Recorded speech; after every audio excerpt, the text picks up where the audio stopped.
My name is Zuri and I am 34 years old. Just 48 hours after I buried my mother-in-law, I returned to our estate to find my entire life packed into two suitcases on the front porch. When I walked inside, my husband Julian tossed a cheap fake ring at my feet. He smiled and told me he had just inherited $80 million and no longer needed a charity case for a wife. He thought he was throwing away a piece of trash. He had no idea that his little power trip would cost him his entire empire. Before I continue this story, let me know where you are watching from in the comments below. Hit like and subscribe if you have ever had to stay perfectly calm while a toxic person tried to break you. Driving back to our home in the wealthy neighborhood of Buckhead, I felt a level of exhaustion I had never experienced before. For an entire week, I had played the role of the perfect grieving daughter-in-law. My mother-in-law, Vivian, was a titan in the Atlanta commercial real estate scene. Her funeral was not a private family mourning. It was a massive networking event for the rich and powerful. While my husband Julian and his sister were busy pretending to cry for the cameras and mingling with local politicians, I was the one running the show behind the scenes. I coordinated with the funeral directors. I managed the florists. I made sure the caterers followed Vivian's exact instructions. My bones ached deeply, and my feet were completely blistered from wearing black stilettos for 12 hours straight. All I wanted to do was walk through the massive front doors of my home, take a hot shower, and sleep for 2 solid days. But as my car slowly pulled up the sweeping circular driveway, my headlights washed over something completely out of place. I shifted the car into park and stared blankly through the windshield. Sitting right there on the cold stone steps of the front porch were my two navy blue designer suitcases. They were not placed neatly as if waiting for a trip. One was tipped over on its side. It was half unzipped, and the sleeve of my favorite emerald green silk blouse was hanging out, caught in the metal teeth of the zipper. For a few long seconds, my exhausted brain simply could not process what I was looking at. I thought maybe the housekeeping staff was packing away old clothes for donation. But the heavy sinking knot forming in my stomach told me the ugly truth long before my mind was ready to accept it. I stepped out of the car into the chilly evening air. The massive custom glass doors of our home stood imposing and silent against the night sky. I walked up the stone steps, grabbed the handles of my luggage, and pushed the heavy door open. The grand marble foyer felt entirely different now that Vivian was gone. The air was thick and hollow. I left the bags near the entrance and walked toward the sunken living room. The sharp click of my heels echoed loudly against the imported hardwood floors, announcing my arrival. Julian was already there.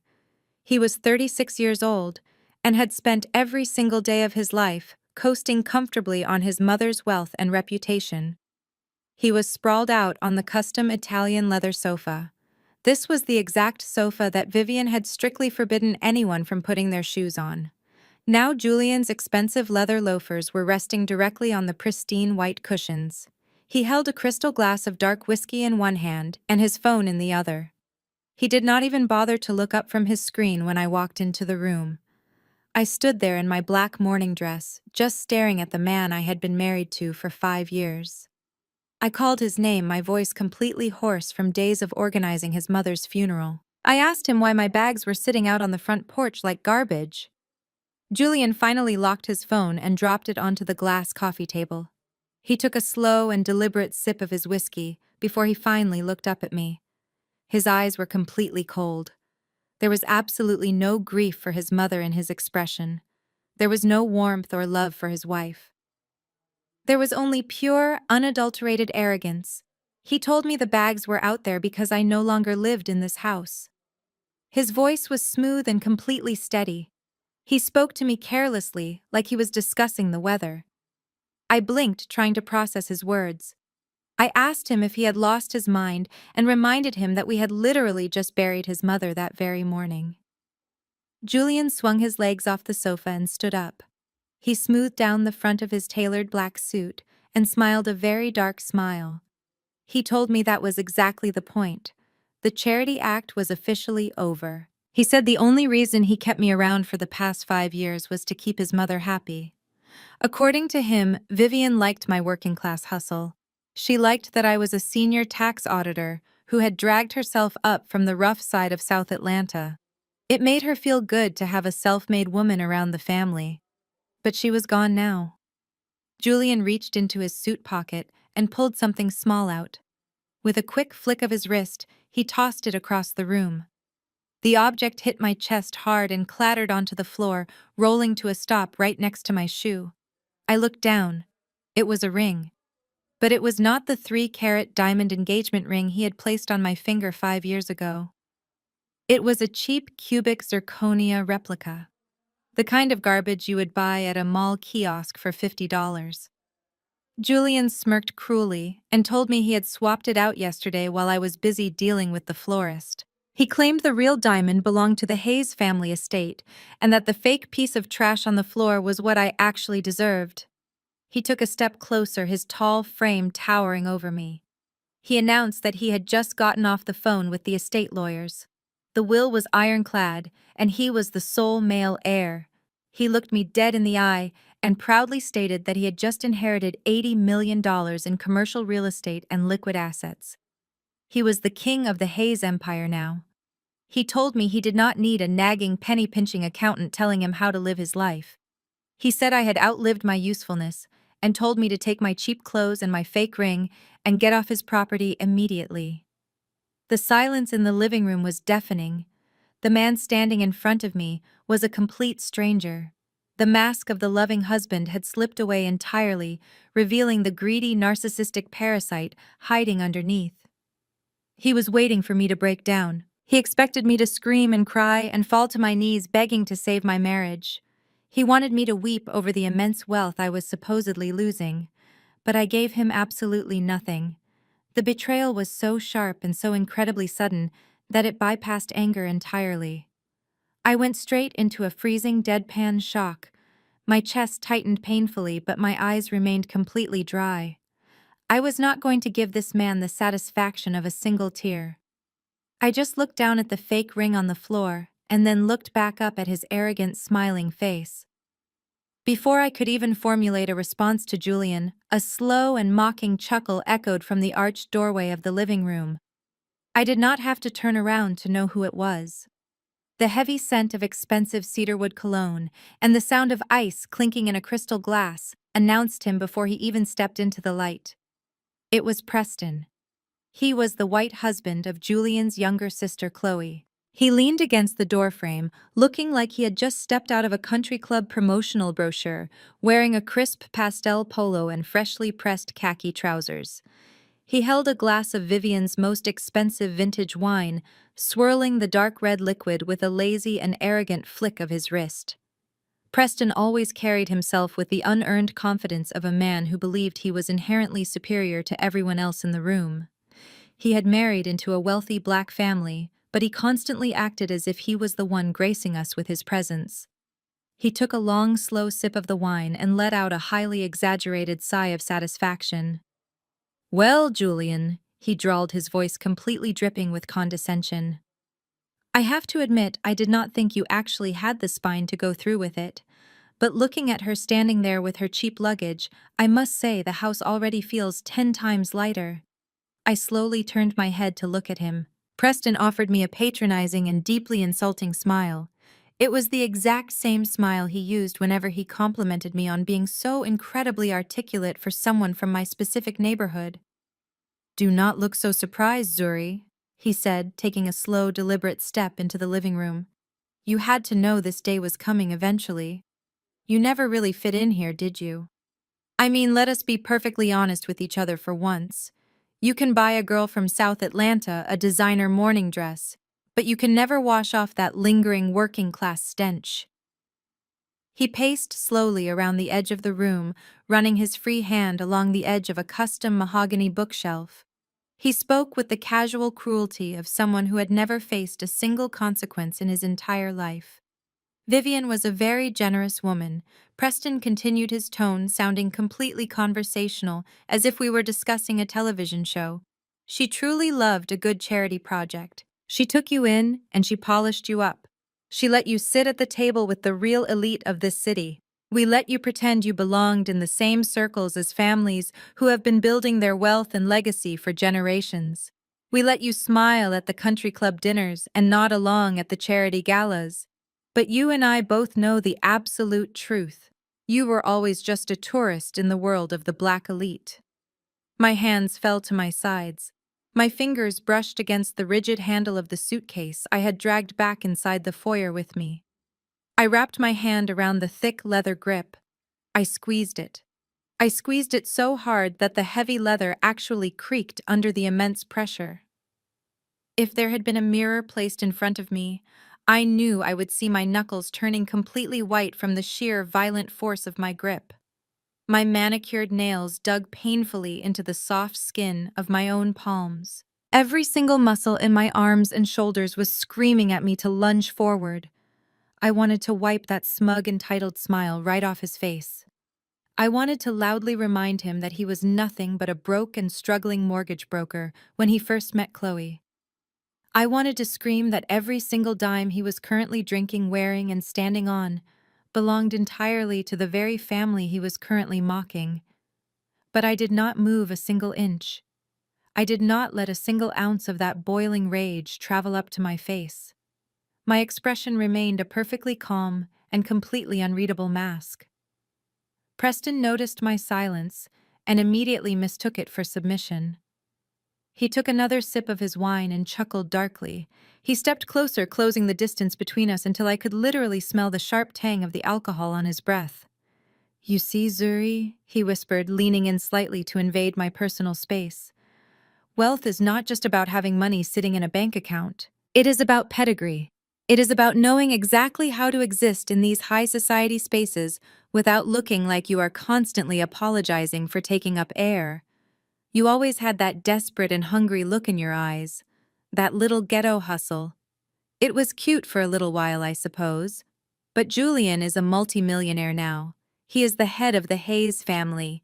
He needs a wife who actually understands how this world operates.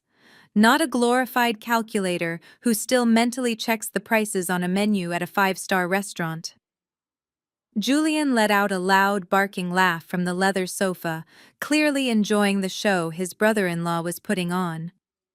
He raised his whiskey glass toward Preston in a silent and mocking toast. They were feeding off each other completely, reveling in their shared cruelty. Two grown men bonding over the calculated humiliation of a woman who had just spent the last 7 days burying the only person who actually held this entire family together. Preston took one final sip of his wine and swallowed loudly. He looked me up and down with an expression of pure, unhidden disgust. "So be a good little girl and run along back to whatever cramped little apartment you originally crawled out of. And do not even try to fight this in divorce court. I have golfing buddies who are judges in this county. I will personally make sure you walk away with absolutely nothing. We are completely done with you." I stood there in the center of the room, letting his empty threats wash right over me. The sheer audacity of this mediocre white man standing in my mother-in-law's house, drinking her expensive wine, and acting as the ultimate gatekeeper to a culture and a fortune he had absolutely zero blood claim to was almost comical. He felt so incredibly powerful in this exact moment. He felt totally untouchable. He honestly believed he was the smartest and most cunning person in the room. He thought I was just a defeated and broken woman clinging to her luggage with nowhere left to go. He had absolutely no idea that I had spent the last 3 nights wide awake, sitting in my home office, meticulously combing through every single one of the company financial records. He did not know that I had already found the massive gaping hole hidden deep inside the corporate accounts. He did not know that I had already successfully traced the $5 million fraudulent loan he had secretly taken out against Vivian's estate, while she was lying helpless in a hospital bed on life support. I slowly loosened my tight grip on the suitcase handle. The warm blood slowly rushed back into my numb and aching fingers. I took a deep, silent breath and let it out smoothly. I did not raise my voice. I did not give either of them the dramatic, emotional reaction they were so desperately craving from me. Instead of exploding, I simply shifted my gaze away from Preston and locked eyes directly with Julian. My husband was still lounging on the sofa, looking incredibly pleased with himself. He was waiting for the inevitable breakdown. He wanted me to scream about how unfair this was. He wanted me to beg for a financial settlement or demand to stay in the house I had helped maintain for half a decade. He wanted me to cry over the years I had wasted being a dutiful wife, but I was not going to give him a single drop of that satisfaction. I took one step forward, completely ignoring the fake diamond ring that was still resting near my shoe. I looked at Julian with an expression of pure clinical curiosity. My face was completely blank. Julian, I said, my voice steady and perfectly even. I'm going to ask you this only one time. Did you actually read all the documents the estate lawyer sent over to you? Did you read every single page carefully? For a fraction of a second, a tiny flicker of confusion crossed his face. He clearly had not expected a calm legal question from a woman who had just been evicted from her own home. But his boundless ego quickly buried any potential doubt. Julian threw his head back and let out a loud, booming laugh. It was the laugh of a man who firmly believed he had already won the ultimate prize. Why would I waste my time reading 50 pages of boring legal jargon, he scoffed, waving his hand dismissively in the air. The lawyer called me this afternoon and gave me the only summary that matters. My mother left me the entire company. I am the sole male heir to the Hayes legacy. I own the commercial buildings. I own the liquid assets. I own this house. I own absolutely everything. The rest of the paperwork is just standard legal red tape for the accountants to sort out later. He took another sip of his whiskey, completely unbothered by his own ignorance. You always were obsessed with the fine print, Zuri. Look exactly where it got you. You are standing in my foyer with your bags packed like a common maid while I am sitting on an $80 million empire. You can take your little auditing skills and go balance a checkbook in a one-bedroom apartment. Preston chuckled loudly from the doorway, swirling his wine again. She is probably hoping there is a hidden clause that grants her a generous severance package, Julian. You better make sure security escorts her off the property before she tries to steal the silverware on her way out. I hear old habits die hard. I did not even bother looking in Preston's direction. My eyes remained completely fixed on Julian. I was staring at a man who was so blinded by greed and unearned privilege that he could not even see the massive trap he had just willingly walked right into. He was so eager to throw me out and claim his throne that he had completely ignored the most fundamental rule of business his own mother had always preached. Always read the fine print, always read the second page. I see, I replied softly. My voice was completely devoid of any anger or sadness. Well, Julian, I suppose there is nothing left to say. Congratulations on your inheritance. I slowly turned my back to him. I did not bend down to pick up the fake cubic zirconia ring. I left it sitting right there on the hard wooden floor where it belonged. It was a perfect symbol of his character, cheap, entirely fake, and completely worthless. I walked over to my 2 suitcases and firmly gripped the leather handles. Without looking back a single time, I pulled the heavy front door open and stepped out into the freezing Atlanta night air. The heavy door clicked shut behind me, severing my ties to the Hayes family forever. I loaded my bags into the trunk of my car, got into the driver's seat, and started the engine. As I drove away from the massive iron gates of the estate, I looked in the rearview mirror one last time. I did not shed a single tear. I just felt a profound sense of clarity. I am sitting here now in the living room of my own penthouse apartment, looking out at the glittering Atlanta skyline. The amber liquid in my crystal glass catches the warm light of the room as I take a slow, measured sip of my favorite aged bourbon. It has been exactly 1 week since that night. 1 week since my husband threw me out like garbage and told me I was nothing. He thought he had completely destroyed me. He thought I left that mansion broken, humiliated, and completely empty-handed. He thought he was the smartest man in the world because he had managed to kick out his working-class wife the very second his mother died. He was so proud of himself for executing his cruel little plan. But what Julian did not know was that I had not spent the last week just planning a funeral. I had spent it doing exactly what I do best. I had been auditing. I had meticulously combed through every single ledger, every bank statement, and every hidden account associated with Hayes Holdings. Julian thought I was crying over a fake ring and a lost marriage. He did not know what was actually packed inside the secure hidden lining of my navy blue suitcase. He did not know that I had taken the master encrypted hard drives containing the entire financial truth of the Hayes Empire. He kicked me out without reading the documents, and tomorrow morning at the official will reading, he is going to find out exactly why that was the biggest mistake of his entire life. To truly understand how completely blind Julian and his family were to their own downfall, you have to understand exactly what happened 2 days before he threw me out. The day we buried Vivian Hayes was an absolute masterclass in performative grief. Vivian was a towering legend in the Atlanta commercial real estate scene. She built her massive empire from the ground up, and she demanded absolute excellence in everything she touched. She had pre-planned her own funeral with the exact same ruthless precision she used to negotiate multi-million-dollar property deals. But the moment she took her last breath, her own children treated her meticulously planned home-going service like a VIP nightclub event. The funeral was held at one of the largest and most historic megachurches in the city. There were hundreds of attendees, including local politicians, wealthy business moguls, and the absolute upper crust of the black elite. While the Hayes family was supposed to be mourning, I was the only person actually making sure the entire massive production did not completely fall apart.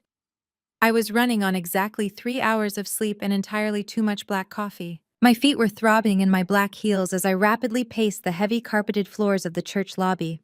I was constantly coordinating with the lead funeral director, making sure the towering floral arrangements of imported white orchids were positioned exactly according to Vivian's strict blueprints.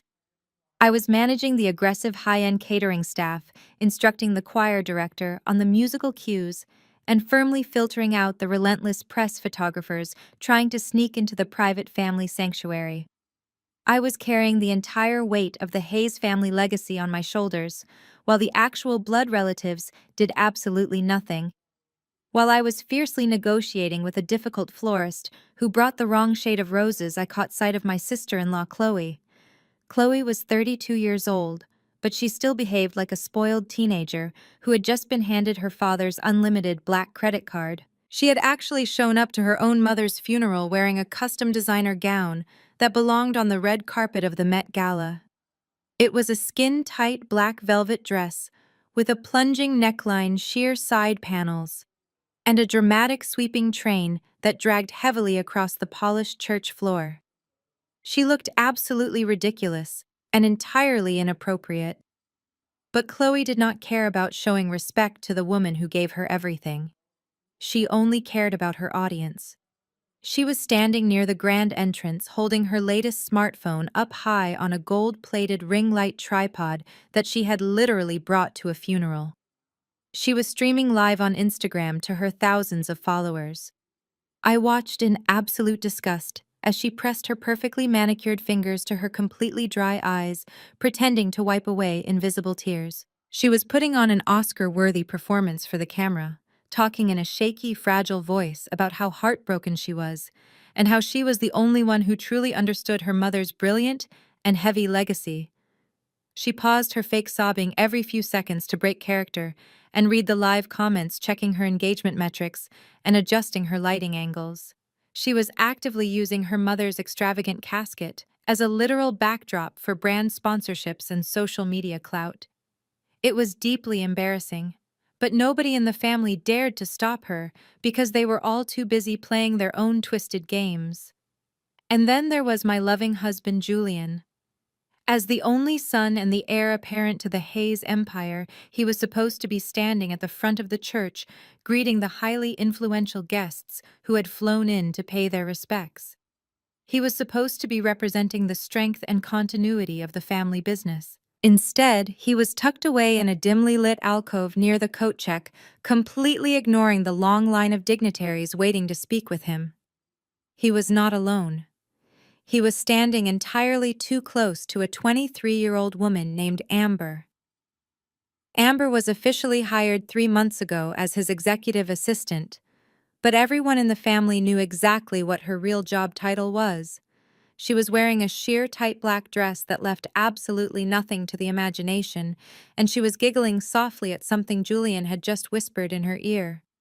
He had one hand casually resting on the small of her back, completely unbothered by the fact that hundreds of his mother's closest friends and colleagues were walking past them. He was not mourning the profound loss of the woman who provided his luxurious lifestyle. He was just eagerly killing time, waiting for the dirt to be thrown on her grave so he could finally access her bank accounts. I walked over to the alcove, my heavy clipboard in hand, and my patience completely evaporated. I cleared my throat loudly, causing Amber to jump slightly and take a quick, guilty step back. Julian did not even flinch. He just rolled his eyes and let out a heavy, annoyed sigh, like I was a nagging mother interrupting his fun play date. I told him the mayor of Atlanta was currently waiting in the main sanctuary to offer his personal condolences, and that he needed to stop hiding in the hallway and actually act like the head of the family. Julian sneered at me, slowly adjusting his expensive silk tie. He told me to go handle the mayor myself because that was exactly what I was good for. He looked at my clipboard and laughed, calling me the family secretary. He told me to stay out of his business and focus on making sure the food was hot. He then turned his back to me, completely dismissing my presence, and went right back to whispering and smiling with Amber. I stood there in the echoing hallway, looking at my husband and my sister-in-law, treating the darkest day of our family history like an incredibly fun luxury vacation. They were both so deeply entitled and incredibly arrogant. They genuinely believed that the Hayes name alone would automatically protect them from any real responsibility. They thought the vast family fortune would just magically flow into their hands forever, without requiring any actual work discipline or basic competence. They looked at me like I was the hired help, a temporary nuisance they merely tolerated. They were completely blind to the fact that I was the only person keeping the entire structure from collapsing around them. I did not argue with Julian. I simply turned around and went back to coordinating the funeral, tucking that final, agonizing moment of disrespect away into my mind, knowing that their reckoning was rapidly approaching. To understand why I remained so calm while my husband and his sister disgraced our family name, you have to go back exactly 1 month before the funeral. I already knew exactly who they were. I knew because the great Vivian Hayes told me herself. It was late on a rainy Tuesday evening. I was sitting in a sterile, high-security VIP suite at Emory University Hospital. The room smelled faintly of bleach and the expensive floral arrangements that various local politicians had sent. Vivian was lying in the center of the massive hospital bed. The aggressive cancer had ravaged her body over the past 6 months, turning a formidable real estate titan into a fragile shadow of her former self. But while her body was rapidly failing, her mind remained as incredibly sharp and ruthless as ever. Julian and Chloe had already left the hospital for the day. Julian claimed he had urgent business meetings, which I later found out was just code for taking Amber to a luxury hotel downtown. Chloe had complained that the fluorescent hospital lighting was ruining her complexion and giving her a severe migraine, so she rushed off to a high-end spa. I was the only one left sitting in the uncomfortable leather guest chair next to Vivian's bed. I was quietly reviewing the quarterly tax projections on my tablet when Vivian suddenly reached out. Her hand was shockingly cold, and her grip was surprisingly strong. She wrapped her thin, bony fingers around my wrist and pulled my arm down.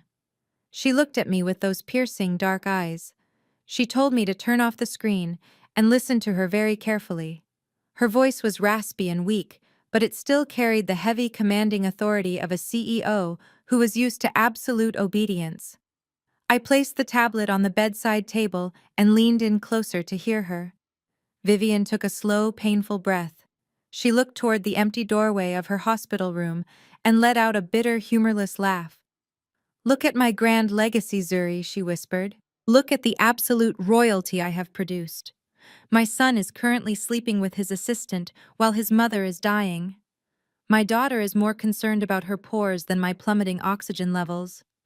I tried to offer a polite, comforting lie. I quietly told her they were just grieving in their own ways and that they truly loved her. Vivian squeezed my wrist so hard it actually sent a jolt of pain up my arm. She told me to stop insulting her intelligence.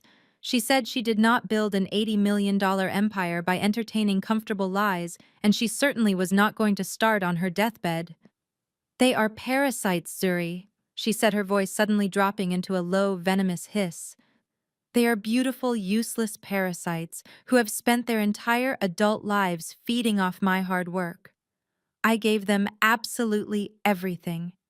I gave them the elite private schools, the massive trust funds, the luxury cars, and the unearned executive titles. I thought I was protecting them from the bitter struggle I had to go through when I started, but instead, I just made them incredibly weak. I raised two people who do not know the value of a single dollar because they have never actually had to earn one. Vivian fell into a harsh and violent coughing fit. I quickly poured a cup of ice water from the plastic pitcher and held the straw to her dry lips. She took a small sip and immediately pushed the cup away, determined to finish what she desperately needed to say. She looked me dead in the eyes and started tearing off the carefully constructed masks of everyone in the family. She started with Julian. She told me Julian was a vain, arrogant fool who was entirely driven by his own massive ego. She said he lacked the basic discipline to run a neighborhood lemonade stand, let alone a massive commercial real estate firm. She knew he had been cheating on me for months. She knew he secretly resented me because my intelligence and my relentless work ethic constantly reminded him of his own deep insecurities and incompetence. Then she moved on to Chloe. Vivian called her own daughter a hollow, empty vessel. She said Chloe was nothing but a walking billboard for designer brands with absolutely zero substance or original thought beneath the expensive clothes. And then Vivian brought up Preston. Her eyes darkened with absolute disgust when she spoke his name. She called Preston a mediocre opportunist. She knew exactly what he was doing behind closed doors. She said he paraded around acting like a white savior to a wealthy black family while secretly trying to drain their accounts to fund his own pathetic, failed business ventures. She called him a complete fraud who was bleeding her daughter dry. I sat there in stunned silence listening to the powerful matriarch of the family completely dismantle her own bloodline. I asked her why she was telling me all of this now when she should be resting. Vivian released my wrist and slowly reached under her heavy hospital blankets. She pulled out a thick, sealed manila envelope and placed it firmly into my hands. She told me that she was telling me this because I was the only person in the entire family who actually possessed a spine. She said she watched me closely for the past 5 years. She watched me silently endure their subtle insults, their snide remarks about my working-class background, and their endless, suffocating arrogance. She saw how I handled the complex company audits with flawless precision. She recognized the exact same hunger and raw grit in me that she had relied on to build her massive empire from scratch. She looked at the heavy envelope resting in my hands. She told me that Julian was going to try to destroy me the second her heart stopped beating. She predicted his exact moves with terrifying accuracy. She said he would immediately try to kick me out and claim the throne because he fundamentally believed a wife from South Atlanta was beneath his new billionaire status. But I am not leaving my life's work in the hands of a parasite, Vivian said, her voice suddenly fierce and deeply resolute. Inside that envelope are the exact instructions for the estate lawyer. I have set a trap for my own son Zuri. I am giving him enough rope to hang himself entirely. When the time comes, you need to let him think he has completely won. Let him show his true, disgusting colors to the world. Let him throw you out. And then you walk into that boardroom and you take everything that rightfully belongs to you. She closed her eyes, looking completely exhausted, but entirely at peace with her brutal final decision. She told me I was the daughter she actually chose. She ordered me to protect the company and to show absolutely no mercy to any of them when the time came. That was the last meaningful conversation I ever had with Vivian Hayes. She slipped into a deep coma 2 days later and never woke up. So when Julian stood in our living room a month later and threw that fake diamond ring at my feet, I was not in shock because my heart was broken. I was in shock because Vivian's grim prediction had come true flawlessly. I took her envelope. I executed her final orders. And I silently prepared for the ultimate financial slaughter. The very night Vivian slipped into her coma, I drove back to the empty Buckhead estate. Julian was not home. He had told me he was staying at a luxury hotel near the hospital to be close to his mother, but I already knew he was with Amber. The massive house was dead quiet. I walked straight into my home office, locked the heavy oak door behind me, and sat down at my desk. I reached into my leather bag and pulled out the thick manila envelope Vivian had pressed into my hands just hours earlier. I broke the wax seal. Inside were the master administrative passwords to the entire Hayes Holdings server network and a legally binding document granting me full unrestricted access to audit the corporate accounts. I opened my laptop and went straight to work. I am a senior tax auditor. I spend my days dismantling complex financial webs for massive global corporations. Finding hidden money is not just my job, it is my absolute expertise. I poured myself a cup of black coffee and began pulling the digital ledgers. For the first few hours, everything looked exactly as it should. The commercial properties were generating massive revenue. The liquid assets were properly diversified. Vivian had run a remarkably tight ship, protecting her empire from every possible external threat.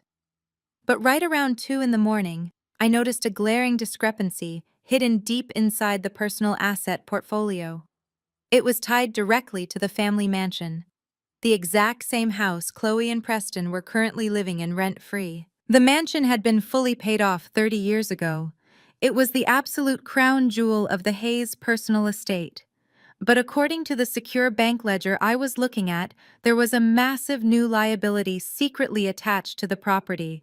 A $5 million commercial mortgage had been approved and fully funded. My eyes narrowed at the bright computer screen. Vivian absolutely despised debt. She would never take out a massive mortgage on a fully owned property, especially not while she was fighting terminal cancer. I immediately dug into the secure digital archives to pull the original loan origination documents. I downloaded the heavy PDF file and scrolled down to the final page to check the authorization signature. There it was. Vivian Hayes signed in her familiar, elegant cursive. But my blood ran completely cold when I looked at the digital timestamp right next to the signature. The loan had been finalized and digitally signed exactly 2 weeks ago.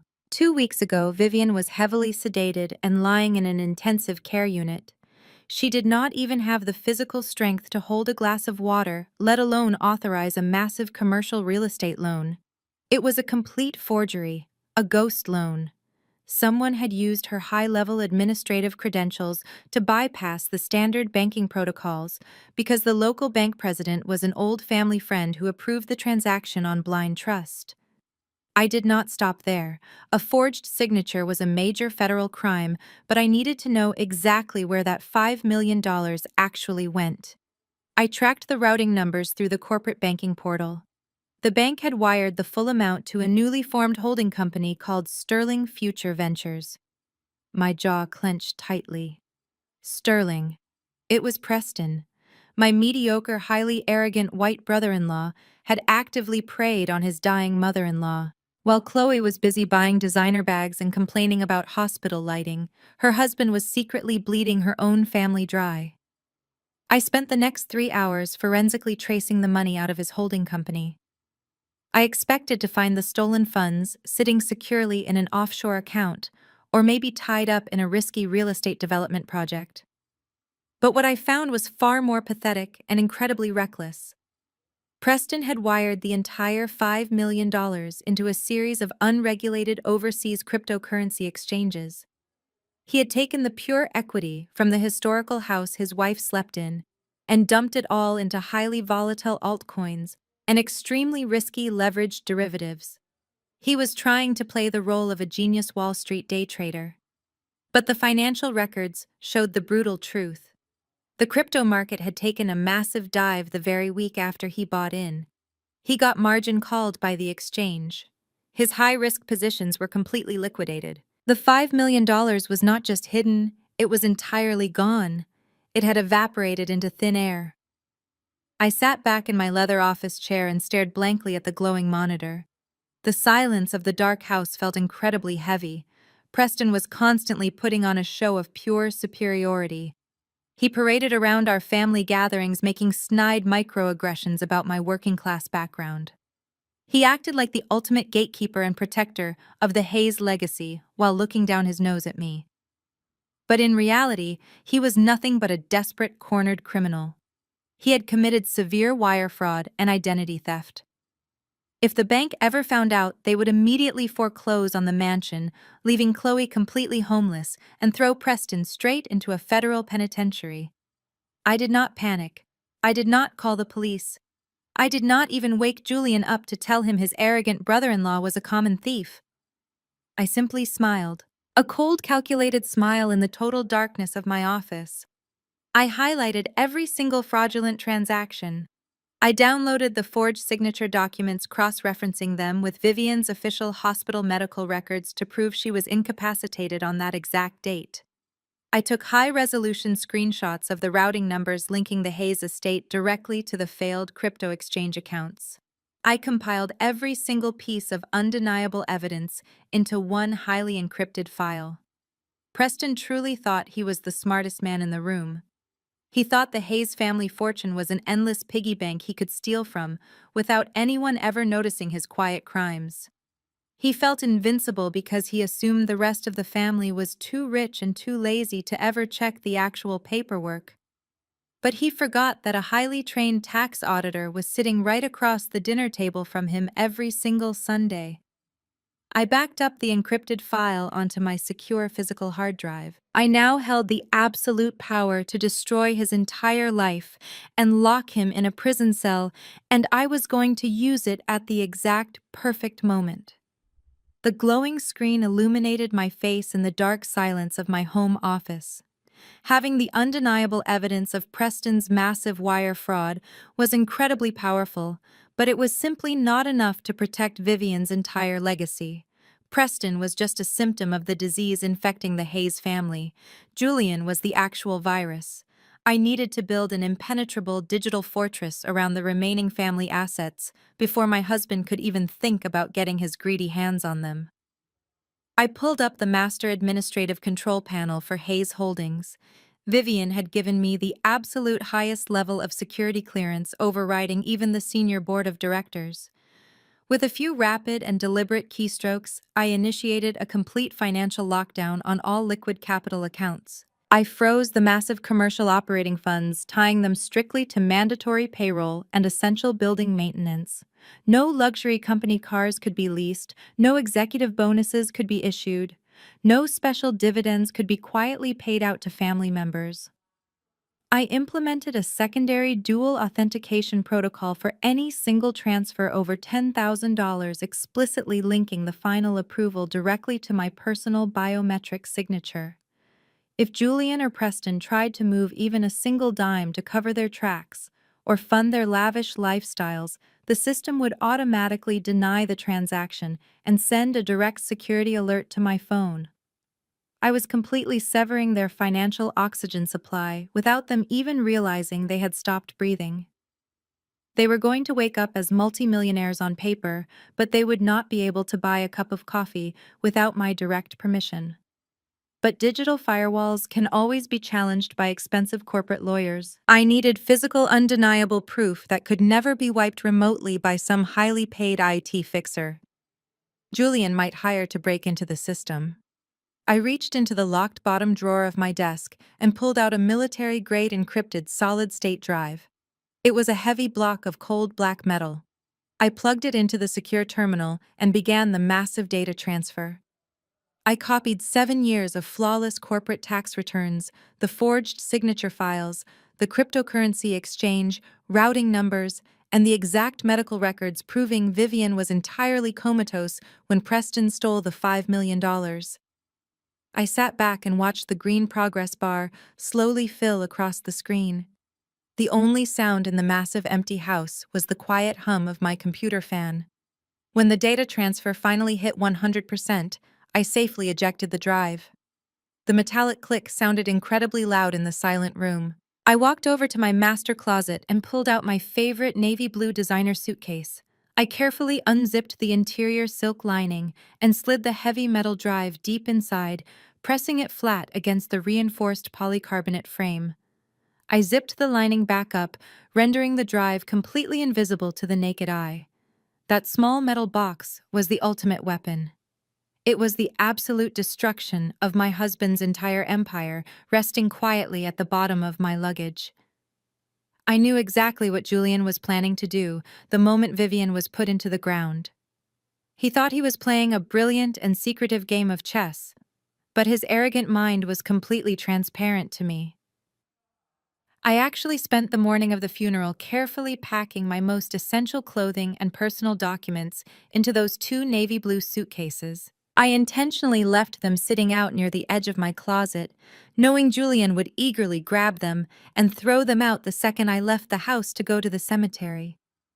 When I walked into the grand foyer that evening and saw those bags sitting on the cold stone steps of the front porch, I was not a devastated, heartbroken wife realizing her marriage was over.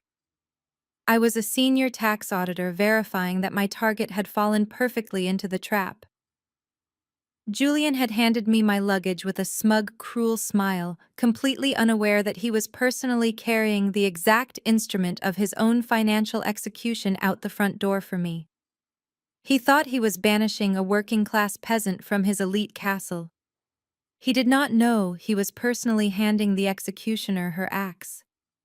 When I drove away that night, leaving the fake diamond ring on the floor, I was not retreating.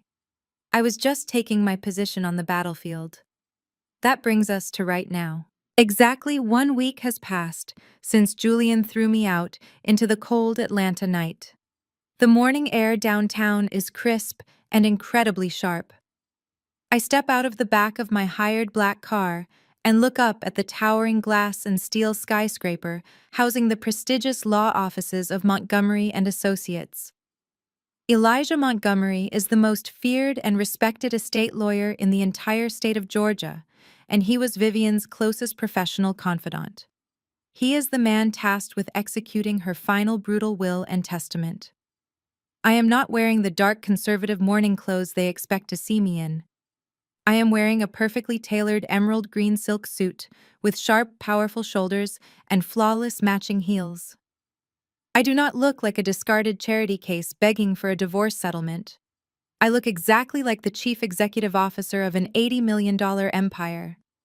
I adjust the strap of my leather briefcase, taking a deep, steadying breath of the cold city air. I can already picture Julian sitting upstairs in the heavy mahogany boardroom. He is probably laughing arrogantly with his young mistress Amber and high-fiving his criminal brother-in-law Preston. Chloe is probably complaining about the quality of the complimentary coffee. They truly believe today is their royal coronation. They think they are about to be handed the keys to the kingdom, so they can finally run wild without Vivian's strict oversight. I push through the heavy revolving glass doors of the lobby and walk confidently toward the private elevator bank. The mourning period is officially over. The trap is perfectly set. The game has begun. The private elevator doors slid open silently, depositing me onto the top floor of Montgomery and Associates. The air up here smelled of rich, polished mahogany, expensive leather, and old money. I walked down the long corridor toward the main conference room, my emerald heels sinking slightly into the plush custom carpet. Through the heavy glass double doors, I could already see the absolute circus that was waiting for me. I pushed the heavy doors open and stepped inside. The boardroom was magnificent, dominated by a massive solid oak table that stretched 20 feet long across the center of the room. Large floor-to-ceiling windows offered a commanding view of the Atlanta skyline, but the elegance of the space was completely ruined by the people sitting inside it. Chloe and Preston had positioned themselves near the front window, basking in the morning sunlight like absolute royalty. Chloe had the sheer audacity to place a brand new Himalayan Birkin bag directly in the center of the polished wood table. It was an incredibly rare handbag, crafted from crocodile skin that cost upwards of $200,000 on the secondary market. You do not just walk into a boutique and buy that bag. You have to spend millions to even be offered the chance to see it. She was casually tracing the exotic white and gray leather with her manicured finger, making sure everyone in the room noticed her new ultimate status symbol. Preston was sitting right next to her, leaning back in his heavy leather executive chair with his shirt sleeves deliberately rolled up to his elbows. He was aggressively flashing a factory-new platinum Rolex Daytona. The watch still had that blinding out-of-the-box shine. It was painfully obvious what the two of them had done. The moment Vivian flatlined in her hospital bed, they had immediately opened massive high-interest bridge loans against their anticipated inheritance. They were already spending millions of dollars before the lawyer's ink had even dried. But the ultimate display of disrespect was sitting right at the head of the table.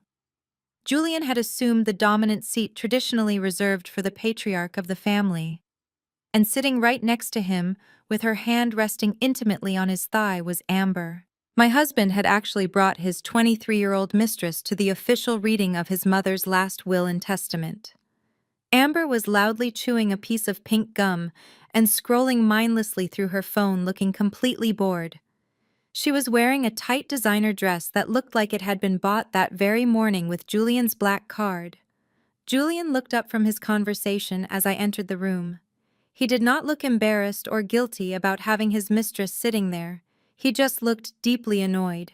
He let out a loud, dramatic sigh and leaned back in his chair, crossing his arms over his chest. "Why are you even here, Zuri?" he asked, his voice dripping with intense condescension. "I told you a week ago the Charity Act was completely over. My lawyer already couriered your divorce papers to whatever cheap motel you are currently staying at. You are not getting a single dime of my family money." I did not let my gaze falter. I walked slowly into the room, projecting absolute confidence and total calm. "I received an official legal summons from the executor of the estate," Julian I replied, my voice perfectly level. "As long as I am still legally recognized as a member of this family, I am required by state law to be present in this room." Chloe scoffed loudly, rolling her eyes toward the ceiling. "Legal technicalities," she muttered loudly to Preston, ensuring her voice carried across the room. "She is just hoping Mom left her a tiny pity check for putting up with Julian for the past 5 years. Grab a seat in the back, Zuri, and try not to interrupt the adults. We have a very busy day of celebrating ahead of us. We are flying out to St. Bart's tonight, and we do not have time for your little desperate guilt trips." I looked down at the seating arrangement. Julian, Amber, Chloe, and Preston had clustered tightly at the very top of the table, forming a united wall of pure greed. The remaining chairs near them were deliberately pulled out and angled away, creating a physical barrier. They were intentionally forcing me to sit at the absolute furthest end of the 20-foot table near the exit doors. They wanted me physically isolated. They wanted me to feel small, insignificant, and completely powerless in the face of their newly acquired wealth. I walked the length of the room and gracefully took the seat at the far opposite end of the table. I placed my leather briefcase down with a soft, authoritative click. I folded my hands on the table and looked directly down the length of the wood at the four of them. From this vantage point, they looked exactly like a pack of starving vultures fighting over a fresh carcass. They were laughing with each other, whispering inside jokes, and pointing out the window at a luxury car dealership across the street, openly discussing what exotic vehicles they were going to purchase that afternoon. I sat there in total silence, watching them enthusiastically count their unhatched chickens. I looked at Chloe's $200,000 bag bought with phantom money. I looked at Preston's platinum watch, resting on the wrist of a man who had secretly stolen $5 million and lost it all in the crypto market. I looked at Amber's smug expression as she leaned her head on my husband's expensive suit jacket, dreaming of a penthouse lifestyle she would never actually get to live. They were so completely drunk on the illusion of sudden endless wealth that they had lost all connection to reality. They truly believed that $80 million was just going to fall directly from the sky into their laps with absolutely no conditions, no taxes, and no oversight. They did not know about the massive debt Preston was hiding from his wife. They did not know about the strict digital lockdown I had initiated on the corporate accounts the night before. And they certainly did not know about the encrypted hard drive currently sitting safely in a highly secure bank vault under my name. I let them have their fleeting moment of extreme arrogance. I let Julian whisper in Amber's ear, making massive promises of yachts and endless shopping sprees. I let Chloe snap a quick, perfectly filtered photo of her Birkin bag for her social media followers. I allowed them to climb to the absolute highest peak of their delusional mountain, because I knew exactly what was coming next.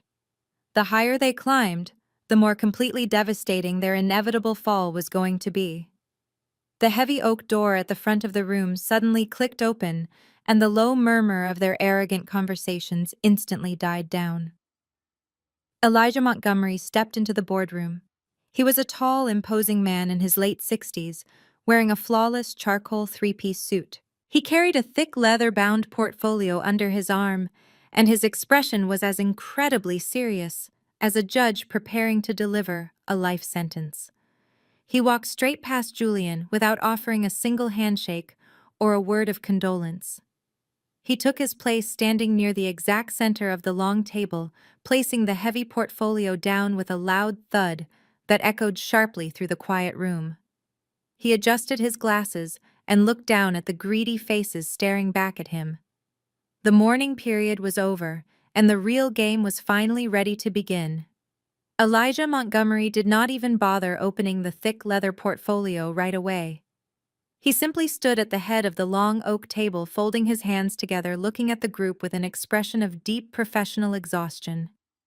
Before he could even utter a single formal greeting, Chloe dramatically slammed her hand down on the table. The sudden noise made her $200,000 Birkin bag shake slightly. She pointed a perfectly manicured finger directly across the length of the room at me. "Elijah, I'm going to stop you right there," Chloe announced, her voice shrill and echoing loudly in the spacious boardroom. "Why is she still sitting here? Julian already filed the divorce papers. She has absolutely no legal right to be in this room while we discuss my mother's private estate. Look at her sitting down there in that ridiculous green suit, trying to look like she is the one running a Fortune 500 company. It is completely pathetic. Tell security to escort her out so we can get to the money." Elijah slowly adjusted his glasses, staring at Chloe with a mixture of pity and intense irritation. He informed her in a perfectly flat, monotone voice that under state law, all legal spouses must be present for the preliminary reading of any major estate unless a finalized divorce decree has already been signed by a judge. Since Julian had only filed the initial paperwork yesterday morning, I was still legally recognized as his wife. Therefore, my presence was entirely mandatory. Julian scoffed loudly, wrapping his arm tighter around his mistress Amber, who was busy blowing a bubble with her pink gum. But before Julian could open his mouth to complain, his brother-in-law Preston decided it was the perfect time to showcase his absolute brilliance. Preston leaned far over the heavy wooden table, resting his elbows on the polished surface. He looked down the length of the room at me with a sickeningly sweet, patronizing smile. It was the exact same look a frustrated teacher gives a particularly slow child who just cannot grasp a simple math problem. "Now, Zuri, let us just be completely reasonable here," Preston said, his tone dripping with thick, heavy condescension. "I know you are an accountant, and you are very good at crunching basic numbers for regular people. But corporate estate law is a completely different beast, and I do not want you getting your hopes up over some misguided fantasy. I understand you probably spent all night searching online for divorce settlements, hoping to secure a nice, comfortable payday to carry you back to your little neighborhood in South Atlanta." He paused to take a slow, arrogant sip from a crystal glass of water, acting like he was delivering a masterclass lecture. "Let me educate you on how things actually work in the great state of Georgia," Preston continued. "Georgia is an equitable distribution state. That means marital assets are divided fairly in a divorce. However, inheritance is legally classified as separate non-marital property. The $80 million Vivian left behind belongs exclusively to Julian and Chloe. It does not go into the joint marital pot. It is completely shielded from any desperate greedy spouses trying to secure a quick retirement fund. So even though the old lawyer here is forcing you to sit in that chair, you are legally entitled to absolutely nothing, not a single cent. You are wasting your time and quite frankly, you are wasting ours. Julian laughed loudly at Preston's amateur legal lecture. He gave Preston a firm, approving nod, clearly thrilled that someone else was doing the dirty work of putting me in my place. "See, Zuri," Julian called out from the top of the table. "Even my brother-in-law understands the law better than you do. You thought you could just sit there looking sharp and intimidating waiting for a handout. You are walking away with the exact same amount of money you brought into this family 5 years ago. Absolutely zero." The entire room fell completely silent, waiting for my reaction. Chloe had her phone resting on the table, hoping to catch a humiliating emotional breakdown she could mock later. Amber finally stopped chewing her gum, looking at me with a smug, satisfied smirk. They were all waiting for the explosion.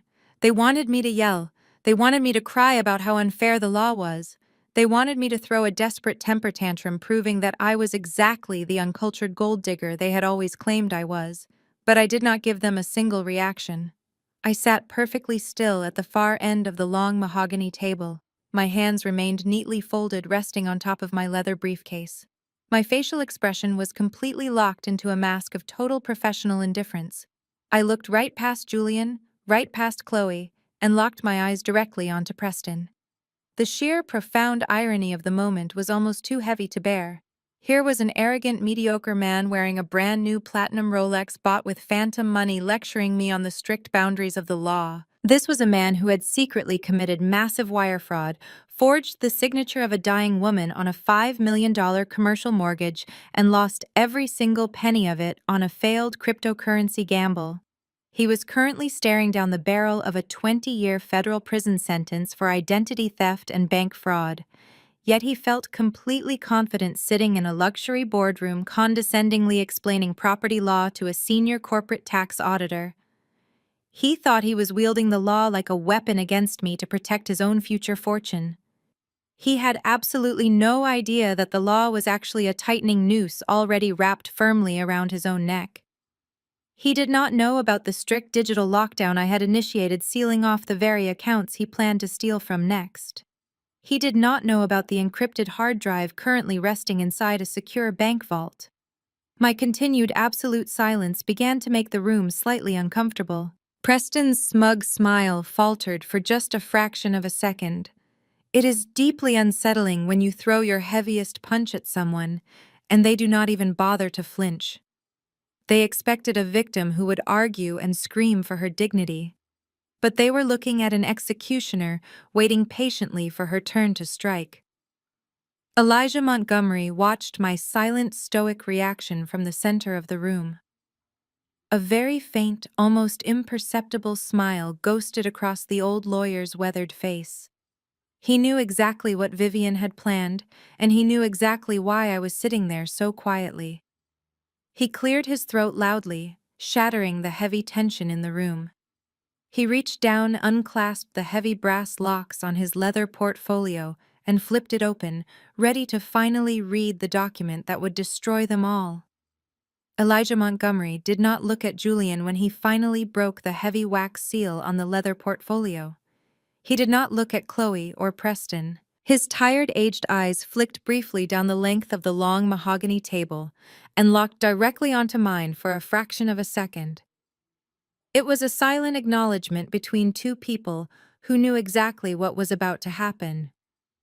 Then he cleared his throat. It was a deep, resonant sound that demanded absolute silence in the room. The ambient noise of the Atlanta City traffic outside the thick glass windows seemed to fade away completely. The heavy, suffocating tension in the boardroom was palpable. Julian leaned forward in his heavy executive chair, practically vibrating with eager anticipation. He looked like a starving wild animal staring at a piece of raw meat. Chloe gripped the handles of her absurdly expensive Himalayan Birkin bag so tightly that her knuckles were turning completely white. Even Preston stopped checking his factory new platinum watch and sat up straight, smoothing his pastel polo shirt. Before I read the formal declarations of the deceased, I must inform all parties present that Vivian Hayes left very specific and highly rigid instructions regarding the execution of this document, Elijah began. His voice projected across the room with the practiced authority of a man who had navigated billionaires through their absolute worst family crises. This is a binding legal testament. There is no room for negotiation, and there is absolutely no room for interpretation. I expect everyone in this room to maintain the utmost decorum out of respect for Vivian's legacy. Julian rolled his eyes and let out a heavy dramatic sigh. Just read the paper, Elijah, he interrupted impatiently loudly, tapping his fingers against the polished wood table. We all know my mother was a demanding perfectionist. Let us just get past the boring legal preamble and get directly to the bottom line so we can all move on with our lives and you can finally collect your exorbitant billing hours. Elijah stared at Julian with a look of pure, unadulterated contempt. He slowly turned the thick parchment paper over, flattening it out on the table, and began to read the first page aloud. I, Vivian Hayes, being of sound mind and absolute clarity of purpose, do hereby declare this document to be my final will and testament. Elijah read, his voice steady and completely devoid of any emotion. I have spent my entire life building an empire from the ground up, and it is my final wish to secure the future of the Hayes family name. Therefore, to my only son, Julian Hayes, I leave the entirety of my primary commercial real estate portfolio, known officially as Hayes Holdings. This includes all active commercial properties, all pending developmental contracts, and all associated liquid capital currently resting in the primary corporate bank accounts. Elijah paused for a moment, letting the heavy legal jargon settle over the room before delivering the ultimate punchline they had all been desperately waiting for. At the time of my death, the total valuation of these corporate shares and liquid assets is definitively appraised at $80 million. I hereby transfer 100% of this aforementioned wealth directly to my son Julian. The exact moment the words $80 million left Elijah's mouth, the entire boardroom completely exploded into absolute chaotic madness. Julian leaped out of his heavy leather executive chair, knocking it backwards so forcefully that it crashed loudly against the glass wall behind him. He threw both of his hands high up into the air, clenching his fists like a professional athlete who had just won a championship game. He let out a loud, triumphant roar that echoed violently off the walls of the elegant room. Chloe shrieked at the absolute top of her lungs. It was a piercing, ear-splitting sound of pure, greedy ecstasy. She grabbed her new designer handbag and hugged it tightly to her chest, jumping up and down in her designer high heels, completely ignoring the fact that she was currently attending a legal proceeding regarding her dead mother. Preston slammed his hands down on the mahogany table, letting out a loud, booming laugh, and immediately reached across the table to aggressively high-five Julian. They were cheering and hollering, completely abandoning any shred of basic human dignity or respect. Amber, the 23-year-old mistress who had absolutely no right to even be in the building, practically threw herself onto Julian. She wrapped her thin arms tightly around his neck and kissed him passionately, loudly congratulating him on becoming a certified multimillionaire. Julian grabbed her by the waist and spun her around, completely intoxicated by the massive, unimaginable wealth that had just been legally handed to him on a silver platter. I sat completely motionless at the far end of the long table, entirely isolated from their obnoxious and deeply embarrassing celebration. I watched my husband behaving like a feral animal. I watched his sister crying genuine tears of joy over money she had absolutely not earned. I watched his brother-in-law celebrating the exact fortune he was currently actively trying to steal from. It was an absolute masterclass in human greed and utter delusion. Julian suddenly stopped spinning Amber and turned his attention directly toward the back of the room. He pointed his finger straight at me, his face flushed red with manic excitement and arrogance. "Did you hear that, Zuri?" he yelled over the noise, his voice echoing down the length of the long mahogany table. $80 million. I am a king today. And you get absolutely nothing. You are walking out of this building with the exact same cheap clothes you walked in with. They were all so completely blinded by the sheer massive number that they completely stopped paying attention to their surroundings. $80 million is a phrase that instantly shuts down all rational thought in a greedy mind. Julian genuinely believed he had just been handed the absolute keys to the kingdom. He thought he was completely invincible. He thought he could finally fund his extravagant lifestyle, buy his young mistress a luxury penthouse, and completely erase my existence from his personal history without any consequences whatsoever. He was so incredibly busy popping an imaginary bottle of champagne that he completely missed the heavy, suffocating silence that had suddenly fallen over the other end of the table. He was so busy gloating and kissing Amber that he did not bother to look back at Elijah Montgomery. The old estate lawyer had not closed the heavy leather portfolio. He had not offered a single word of professional congratulations. He simply stood there at the head of the table, adjusting his gold-rimmed reading glasses and waiting patiently for the absolute circus to calm down so he could finish his job. Julian did not just want to celebrate his sudden massive wealth. He wanted to completely destroy me in the process. He pulled away from Amber's embrace and began walking slowly down the length of the massive mahogany table. His expensive Italian leather shoes clicked sharply against the hardwood floor with every step he took. The entire room went completely quiet as he approached me. Chloe stopped giggling, and Preston sat up straight, eager to watch the final execution. Julian stopped just a few feet away from my chair. He looked down at me with an expression of pure, venomous hatred. His face was flushed with the manic energy of a man who believed he had just conquered the entire world. "Look at you, Zuri," he whispered loudly, his voice dripping with intense cruelty. "Look at how completely pathetic you are right now. You really thought you were going to walk out of here with a massive settlement, did you not? You thought you were actually going to be rewarded for all your hard work." He laughed, a harsh, grating sound that echoed violently against the glass windows of the boardroom. "You gave me the absolute best years of your youth." Julian continued, stepping even closer so he could look directly into my eyes. "You spent your late 20s and your early 30s playing the perfect obedient little wife. You spent your weekends fetching coffee for my mother, organizing our family retreats, and balancing our checkbooks. You worked 80-hour weeks while I was out on the golf course. You missed your own best friend's wedding just to negotiate a commercial lease agreement for a building you do not even own. You sacrificed your own happiness, your own free time, and your own sanity to build a massive fortress for someone else. And for what? What do you actually have to show for it today?" Julian pointed a sharp finger directly at my face. "You have absolutely nothing. You are sitting there in a cheap suit holding a worthless briefcase. You dedicated your entire life to pleasing a woman who never actually viewed you as anything more than an unpaid employee. You were just the hired help, Zuri.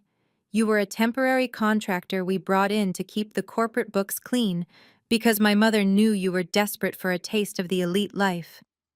And now your contract has officially been terminated." He turned his head slightly, gesturing back toward the head of the table where Amber was sitting. "I have $80 million and a woman who actually knows how to enjoy my money?"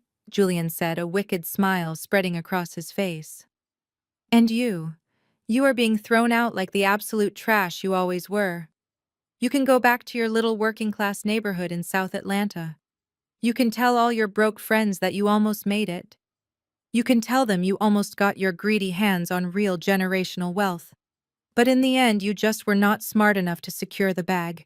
You are nothing to me. You are nothing to this family. You are completely erased." Chloe let out a loud, dramatic sigh of agreement from across the room. "It is honestly just sad to watch at this point," she chimed in, tracing the edge of her luxury handbag. "Just leave, Zuri, have some basic dignity, and walk out before you embarrass yourself any further." I sat perfectly still in my chair. I did not blink. I did not shift my weight. I did not let a single ounce of emotion break through the icy mask I was wearing.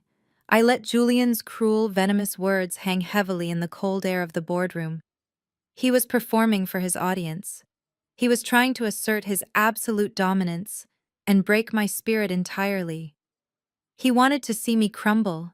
He wanted to see me weep over the lost years of my youth and the brutal betrayal of my marriage. But my spirit was completely untouchable. Every single nasty insult he hurled at me only made the trap I had set that much tighter. Every single word of his arrogant monologue was just another shovelful of dirt he was throwing into his own financial grave. I was not a victim enduring a public humiliation. I was an auditor quietly observing a catastrophic failure right before it happened. Julian stared at me, waiting for my reaction. When I gave him absolutely nothing but a cold, deadpan stare, his wicked smile finally began to fade into a look of intense irritation. He hated that he could not make me cry. He hated that even with $80 million to his name, he still could not force me to bow down to him. "Get out of my building!"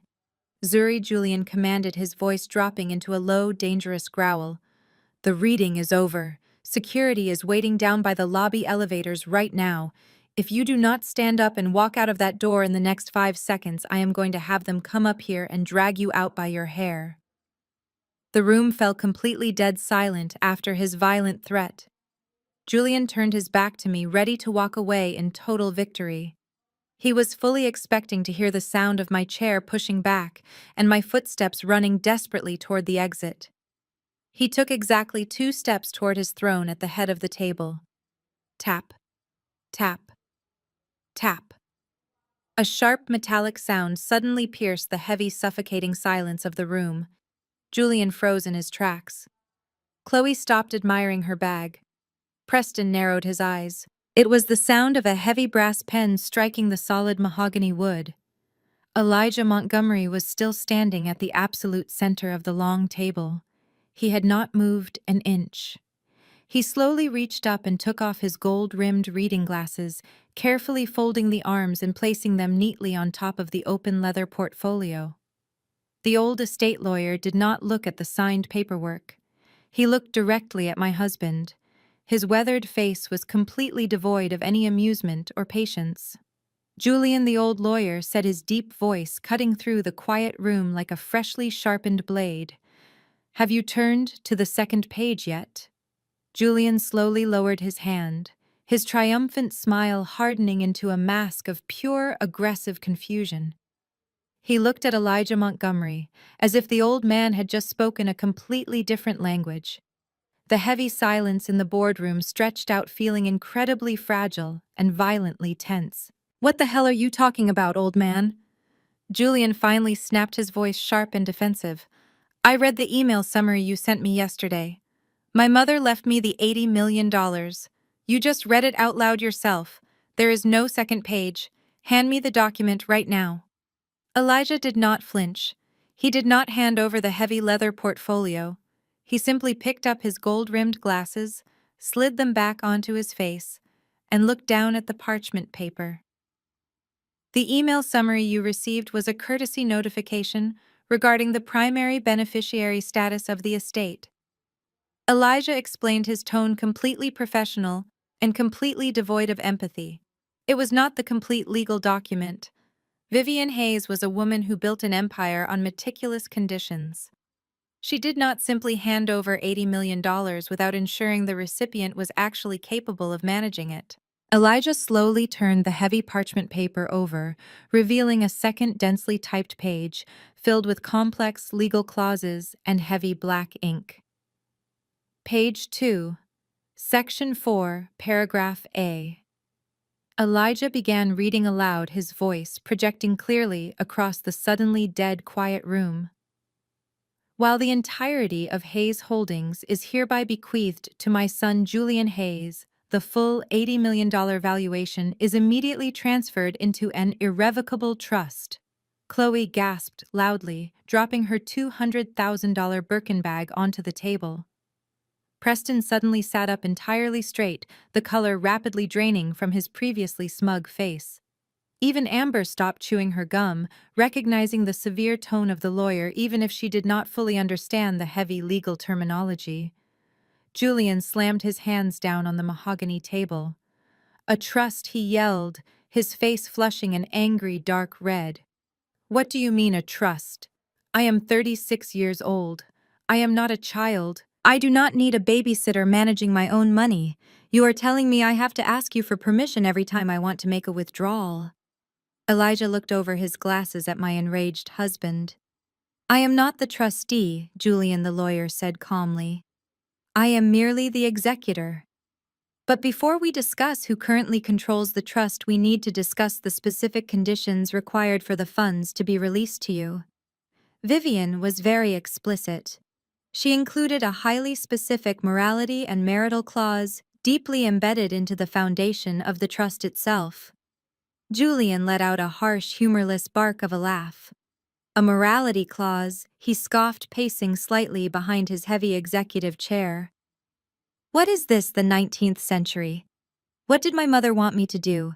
Go to church every Sunday and volunteer at a soup kitchen? Cut the crap, Elijah, and tell me how I get my money. Elijah ignored the blatant disrespect and looked back down at the document. Section 4, paragraph B. Elijah continued, his voice cutting through Julian's arrogant tantrum like a knife. The primary beneficiary, Julian Hayes, shall only be granted access to the principal balance and the generated revenue of the trust under one strict, unconditional requirement. The beneficiary must remain legally married to and reside in continuous harmonious cohabitation with his current legal spouse, Zuri Hayes, for a minimum consecutive period of exactly 5 years following the date of my passing. The absolute silence that followed that sentence was so incredibly heavy, it felt like all the oxygen had been instantly sucked out of the massive boardroom. You could have heard a single pin drop on the thick carpet. Julian completely froze. He stood frozen behind his chair, his mouth slightly open, staring at Elijah as if the lawyer had just pulled a gun on him. Chloe let out a small, terrified whimper. Preston looked like he was about to physically vomit onto the polished mahogany table. Amber immediately pulled her hand away from Julian's thigh, her eyes darting nervously around the room. I sat at the far end of the long table, my hands still neatly folded over my leather briefcase. I did not smile. I did not gloat. I just watched the absolute devastating reality of the situation slowly crash down onto my husband's head. Wait, Julian stammered, his voice suddenly losing all of its previous booming authority. Wait, that cannot be legal. You cannot force someone to stay married through a financial contract. That is extortion. That is a violation of my basic rights. I will take this to the Supreme Court if I have to. It is entirely legal in the state of Georgia, when structured within an irrevocable private trust. Elijah countered smoothly, his tone completely unbothered by Julian's empty threats. Your mother was not forcing you to stay married, Julian. She simply made it a strict condition of receiving her money. You are completely free to divorce Zuri whenever you please. But if you choose to end the marriage, or if you fail to maintain a harmonious living arrangement, the trust explicitly dictates that your status as the primary beneficiary is immediately permanently revoked. Julian stumbled backward slightly, his expensive Italian loafers catching on the thick carpet. He grabbed the back of his chair to steady himself. His eyes darted wildly toward me and then back to the lawyer. His chest was heaving as he desperately tried to calculate a way out of the massive steel trap his own mother had built for him. But I am the only son, he pleaded, his voice rising in high-pitched panic. I am the only male heir. If I do not get the money, who does? It has to go to me. If the marital clause is violated, the entirety of the $80 million trust is immediately liquidated. Elijah read, pointing a manicured finger at the bottom of the second page. 90% of the total assets will be permanently donated to a designated list of women's shelters and educational charities in the South Atlanta district. The remaining 10% will be legally awarded to Zuri Hayes as a compensatory severance package for her years of dedicated service to the Hayes family. Julian looked like he had just been struck by lightning. The $80 million he had been celebrating just 5 minutes ago, the exotic cars he was planning to buy, the luxury penthouse he was promising his young mistress, the massive global empire he thought he finally controlled, All of it was completely locked away behind a massive, impenetrable wall, and the only key to that wall was the exact same woman he had just violently thrown out of his house like garbage. He had spent the entire morning insulting me. He had paraded his mistress in front of me. He had allowed his sister and his brother-in-law to humiliate me and mock my working-class background. He had proudly told me I was completely erased from his history. He thought he was executing a flawless power move. He did not realize he was actively pressing the detonation button on his own life. Julian slowly turned his head to look down the length of the long table at me. The arrogant swagger was completely gone. The cruel, mocking smile had completely vanished. He looked at me with an expression of pure, unadulterated horror, realizing exactly what he had done. Julian stared at me for what felt like an eternity. His chest was rising and falling rapidly as his brain desperately tried to process the catastrophic mess he had just created. He swallowed hard, his Adam's apple bobbing nervously in his throat. He looked back at Elijah and forced a weak, trembling laugh. "But we are still married," Julian stammered, his voice cracking slightly.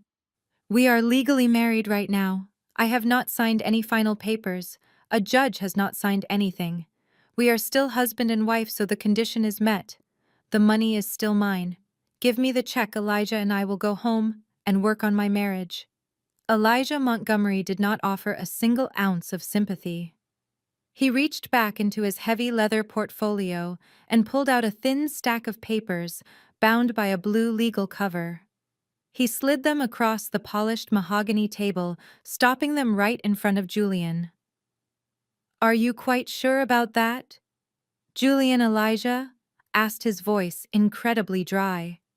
"Because according to this officially stamped document currently resting on the table, you initiated a formal legal separation."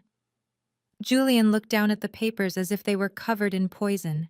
It was the petition for dissolution of marriage, the very same paperwork he had proudly bragged about sending to me just 20 minutes ago. "Under the specific and unalterable terms of your mother's irrevocable trust."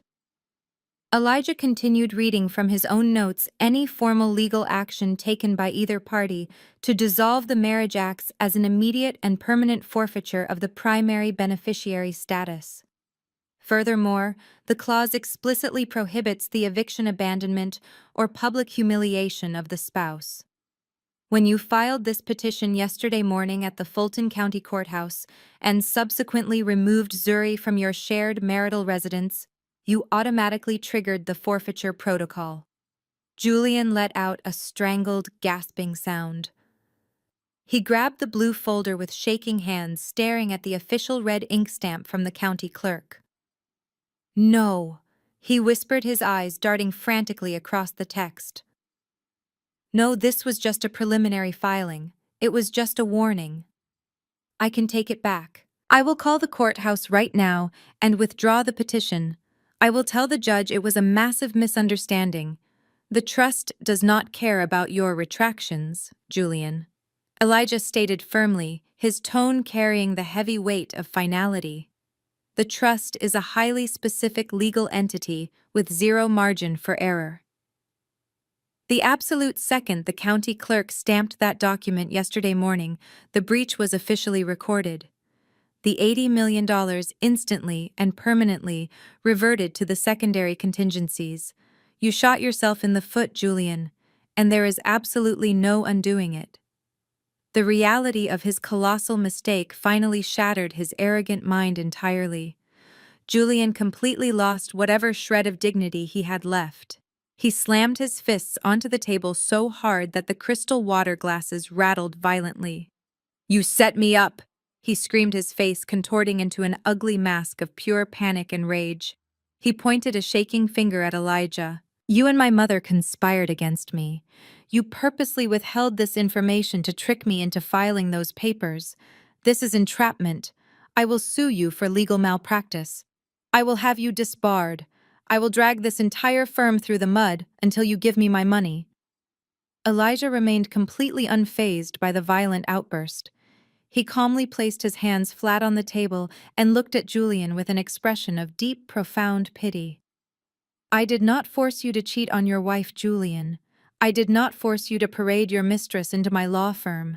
I did not force you to pack your wife's belongings into suitcases and throw her out onto the street the very moment your mother died. You made every single one of those arrogant choices entirely on your own. Your mother simply knew exactly who you were.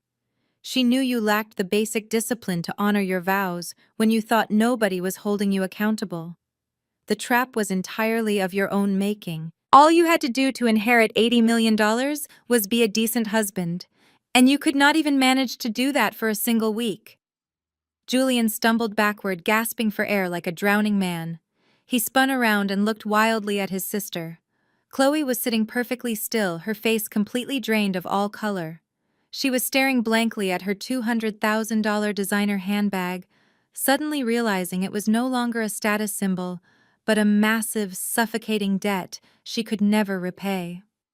Preston had his face buried in his hands, quietly murmuring obscenities, as the reality of his own uncovered $5 million fraud crushed him.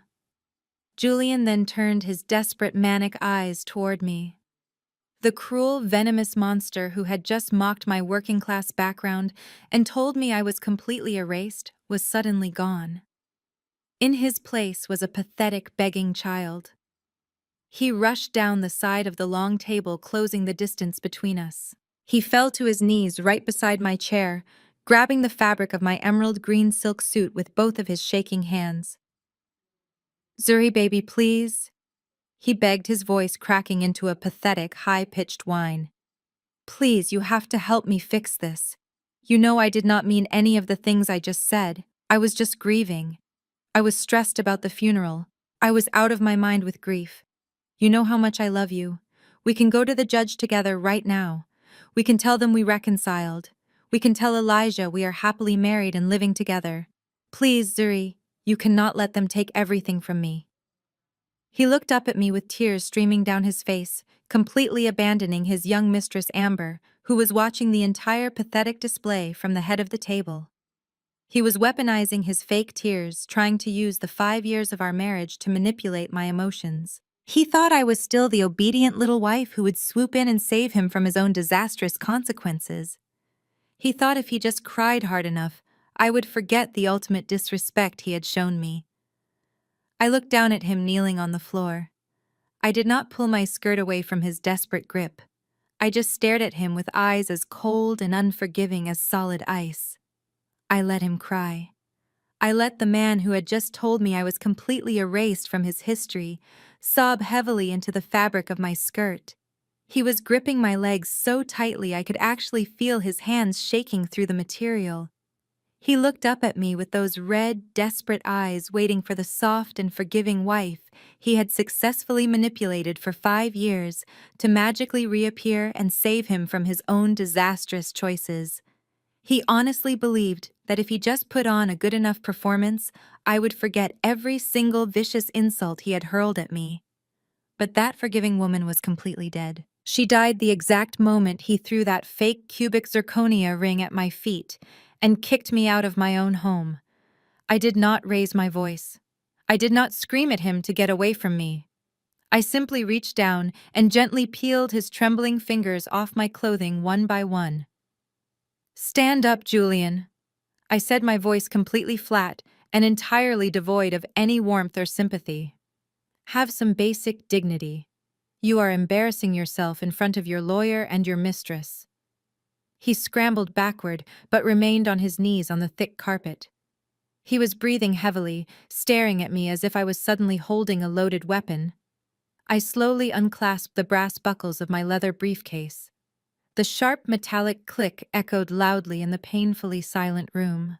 I reached inside and pulled out a thick, stapled packet of papers. It was stamped with the bright red official seal of the Fulton County Family Court.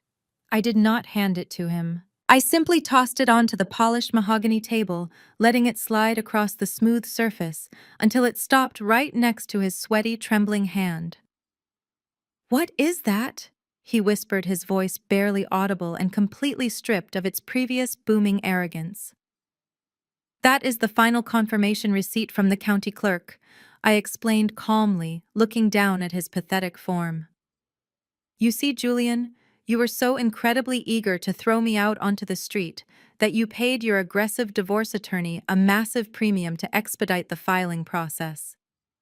You wanted to make sure the paperwork was aggressively pushed through the system the very second the courthouse doors opened yesterday morning.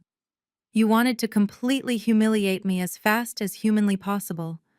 But in your desperate rush to assert your dominance, you failed to understand how the electronic legal filing system actually works. Julian stared at the packet of papers, but he was too terrified to actually pick it up. I continued my explanation, breaking down the harsh reality of his situation with the exact same clinical precision I used during a massive corporate audit. Once an expedited petition is digitally stamped and entered into the central court database, it immediately generates a permanent, irrevocable docket number. I said my words, hitting him like physical blows. It cannot simply be erased because you suddenly realized you made a catastrophic financial mistake. It cannot be quietly withdrawn without leaving a permanent digital footprint. The absolute second that docket number was generated by the clerk, the legal separation was formally recognized by the state. And much more importantly, it was instantly recognized by your mother's irrevocable trust. You broke the marital clause, Julian. The violation is permanently locked into the system. There is absolutely no turning back. Julian let out a low, agonizing groan that sounded like a wounded animal. He finally reached up and grabbed the papers, pulling them down to the floor. He frantically flipped through the pages, his eyes rapidly scanning the dense legal text and the bold red stamps. He was desperately looking for a loophole. He was searching for a technicality that could somehow save his $80 million empire. But there was absolutely nothing. The paperwork was entirely flawless. His own highly paid, expensive lawyer had ensured that the filing was ironclad, completely sealing his catastrophic fate without even realizing it. He looked up at Elijah Montgomery, his face pale and completely covered in cold sweat. Elijah, he begged, his voice cracking into a high-pitched whine. Tell her we can fix this. You know the judges in this city.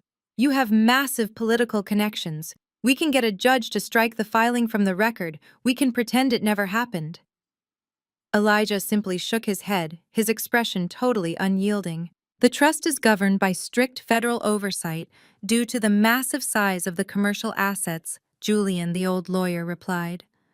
No local county judge has the jurisdiction to overturn Vivian's explicit clauses or erase a federally recorded digital docket. The protocol has already been triggered. The funds are actively being diverted as we speak.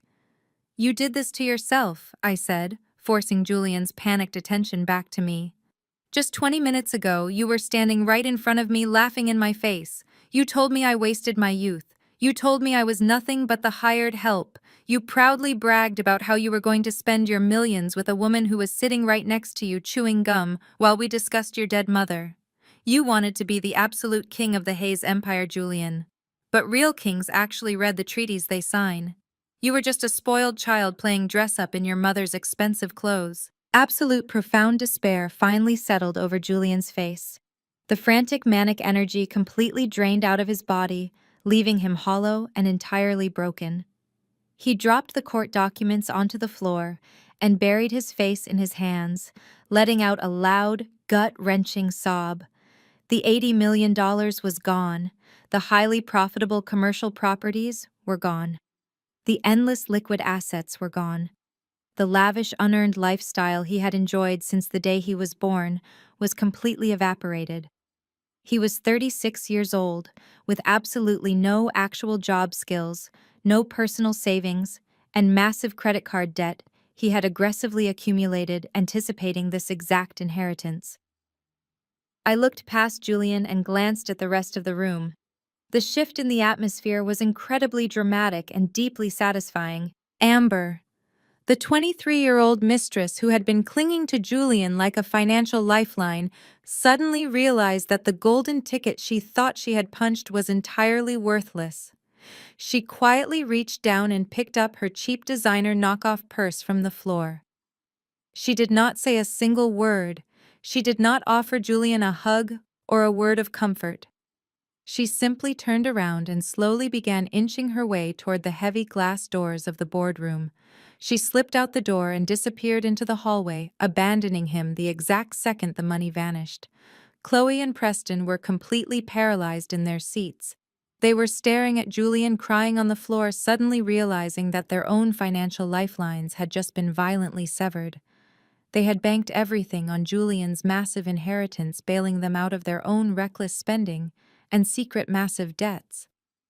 Now the vault was permanently sealed and the only key was completely destroyed. The reality of their absolute ruin was quietly settling over the room, suffocating them all. I stood up slowly from my chair at the far end of the long mahogany table. The sharp scrape of the wooden legs against the floor made Julian flinch. He was still kneeling on the carpet, his face red and stained with tears, mourning the loss of a massive fortune he had held for exactly 10 minutes. I walked over to where he was kneeling, looking down at him, not with anger, but with the cold, clinical pity you might feel for a wounded insect. "You are crying over a fantasy, Julian," I said, my voice steady and echoing clearly in the large room. "You are mourning the loss of $80 million because you violated the trust. But the ultimate joke is that even if you had kept your vows, even if you had never filed those divorce papers, and even if you had played the role of the perfect husband, you still would never have gotten what you wanted." Julian slowly raised his head. His bloodshot eyes were filled with confusion. He wiped his face with the back of his trembling hand, trying to process what I was saying. "What are you talking about?" he choked out. "The will said the money was mine." Elijah read it. $80 million in assets. It was mine. I looked over at Elijah Montgomery. The old lawyer simply closed his leather portfolio and nodded at me, giving me the silent permission to deliver the final lethal blow. $80 million is a massive valuation, Julian, I explained, pacing slowly around the heavy wooden table. It is a very impressive number on a spreadsheet. But you have never actually understood how corporate finance works. You spent your entire life swiping my mother's credit cards and assuming wealth was just an endless pile of cash sitting in a vault waiting for you to grab it. But Hayes Holdings is a highly structured commercial real estate corporation. That $80 million does not exist as liquid cash. It exists entirely as corporate equity. It is comprised of company shares. Julian pushed himself up off the floor, slumping into his heavy executive chair. "So what?" he muttered defensively. "Shares are money, equity is money. I can sell the shares, I can cash them out, I own the company." "That is exactly where you are completely wrong," I said, stopping directly in front of him. "You do not own the company, you own paper. When your mother restructured Hayes Holdings last year, she intentionally split the corporate equity into two very distinct categories. She created Class A voting shares and Class B non-voting shares." I leaned forward, resting my hands on the polished wood. "The $80 million that was placed into your irrevocable trust consists entirely and exclusively of Class B non-voting shares. Do you understand what that actually means, Julian? It means you were handed an incredibly expensive car, but you were absolutely forbidden from having the keys, the steering wheel, or the engine." The blood completely drained from Julian's face as the financial reality began to set in. Preston, who had been sitting frozen in his seat, suddenly let out a sharp gasp. As a failed mortgage broker, Preston understood exactly what non-voting shares meant. He knew the devastating trap Vivian had laid out. "Let me break it down for you so there is absolutely no confusion." I continued, my tone sharp and unforgiving. "Holding non-voting shares means you have zero executive power. You cannot sit on the board of directors. You cannot vote on company policy. You cannot authorize the sale of a single commercial property. And most importantly, you cannot sell your shares to an outside buyer without the direct, explicit approval of the majority voting shareholder." Julian shook his head violently, refusing to accept it. "No," he stammered. "No, I can leverage it. I can take the shares to a bank and use them as collateral for a massive loan. I can get cash that way." I laughed, a short, humorless sound that cut through the room. No legitimate bank in the country is going to accept minority non-voting shares in a privately held family corporation as collateral for a loan, Julian. They know you have no power to liquidate the asset if you default. Your shares are entirely useless to them. You cannot sell them. You cannot leverage them. You cannot trade them. Your $80 million is nothing but ink on a piece of paper. It is phantom wealth. You are entirely at the mercy of the executive board, I told him. The only way you would ever see a single dime of that money is if the board decides to issue a quarterly dividend, and they are under no legal obligation to do so. If the board decides the company needs to reinvest its profits into new developments, you get absolutely nothing. You would be sitting on an $80 million fortune while simultaneously being completely broke, unable to even pay your own electric bill. Vivian knew exactly who you were, Julian. She knew you were greedy, lazy, and incredibly reckless. She knew that if she handed you real liquid power, you would completely destroy the empire she spent 40 years building. You would sell off the historical properties to fund your luxury lifestyle and buy expensive gifts for girls like Amber. So she built a financial cage around you. She gave you the title of a millionaire just to stroke your massive ego, but she stripped you of every single ounce of actual power. She protected her life's work from her own son. Julian sat completely paralyzed in his chair. The crushing weight of his mother's ultimate rejection was far more painful than losing the money itself. Vivian had orchestrated his entire financial prison from her deathbed, ensuring he could never ruin her legacy. He had been completely outsmarted by a woman he thought he had successfully manipulated his entire life. But if I do not have the voting shares, Julian whispered, his voice shaking with a terrifying new realization. If I do not have the power to control the company, who does? Who holds the Class A shares, Zuri? Who is actually running my mother's empire? He looked around the room frantically. He looked at Elijah, who simply stood in silence. He looked at Chloe, who was still staring blankly at her expensive handbag. And then he looked slowly back at me. The final horrific puzzle piece was finally starting to slide into place inside his arrogant mind. Julian stared at me, his eyes wide and unblinking. The realization was slowly suffocating him, but he still could not bring himself to fully admit it out loud. He looked back at Elijah, hoping the lawyer would offer him some kind of alternative explanation. He wanted Elijah to tell him that the board of directors was run by an old family friend or a neutral third party. But Elijah just stood there looking perfectly composed, letting the crushing silence do the work for him. I did not make him wait any longer. I reached back into my leather briefcase. I bypassed the divorce filing and the printed financial ledgers, pulling out a single crisp piece of heavy bonded paper. It was embossed with the official gold seal of Hayes Holdings. I held it up so the entire room could clearly see the thick black ink and Vivian's unmistakable signature at the bottom. When your mother restructured the company, she did not just split the shares to protect the assets from you, Julian. I said, my voice carrying the absolute finality of a judge delivering a verdict. She split them so she could quietly hand the actual power to someone who actually knew how to wield it. Someone who would not burn her life's work to the ground to impress a 23-year-old girl who chews gum at a will reading. I slowly walked around the edge of the mahogany table, moving closer to the head where Julian was still slumped in his chair. I placed the embossed document directly in front of him. This is an irrevocable proxy and transfer of executive authority, I stated firmly, tapping the paper with my index finger. Exactly 1 month ago, while you were busy sneaking Amber into luxury hotels downtown, your mother legally transferred 100% of the Class A voting shares directly into my name. She also named me the permanent chief executive officer of Hayes Holdings, effective immediately upon her death. Chloe let out a sharp, terrified gasp, pressing both hands over her mouth. Preston dragged his hands down his face, his skin turning a sickly shade of gray. The phantom millions they had been planning to spend were now officially locked behind a door that I alone possessed the key to. Julian looked down at the document. He read his mother's signature. He read my name printed in bold letters right next to the title of CEO. His entire body began to tremble. It was not just fear or anger anymore. It was the complete physical collapse of his entire identity. He had spent his entire life believing he was superior simply because of his last name. He thought he was untouchable. And now the woman he had treated like a disposable servant, the woman he had violently thrown out of his house just a week ago, was suddenly holding the absolute power of life and death over his entire world. I own the company.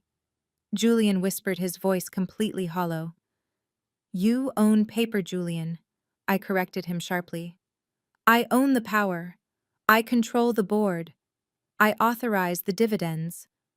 I decide if any of those commercial properties are ever sold. I control the payroll. I control. And as of this morning, I have officially frozen every single liquid asset account attached to the primary estate. You cannot withdraw a single dollar without my direct biometric authorization.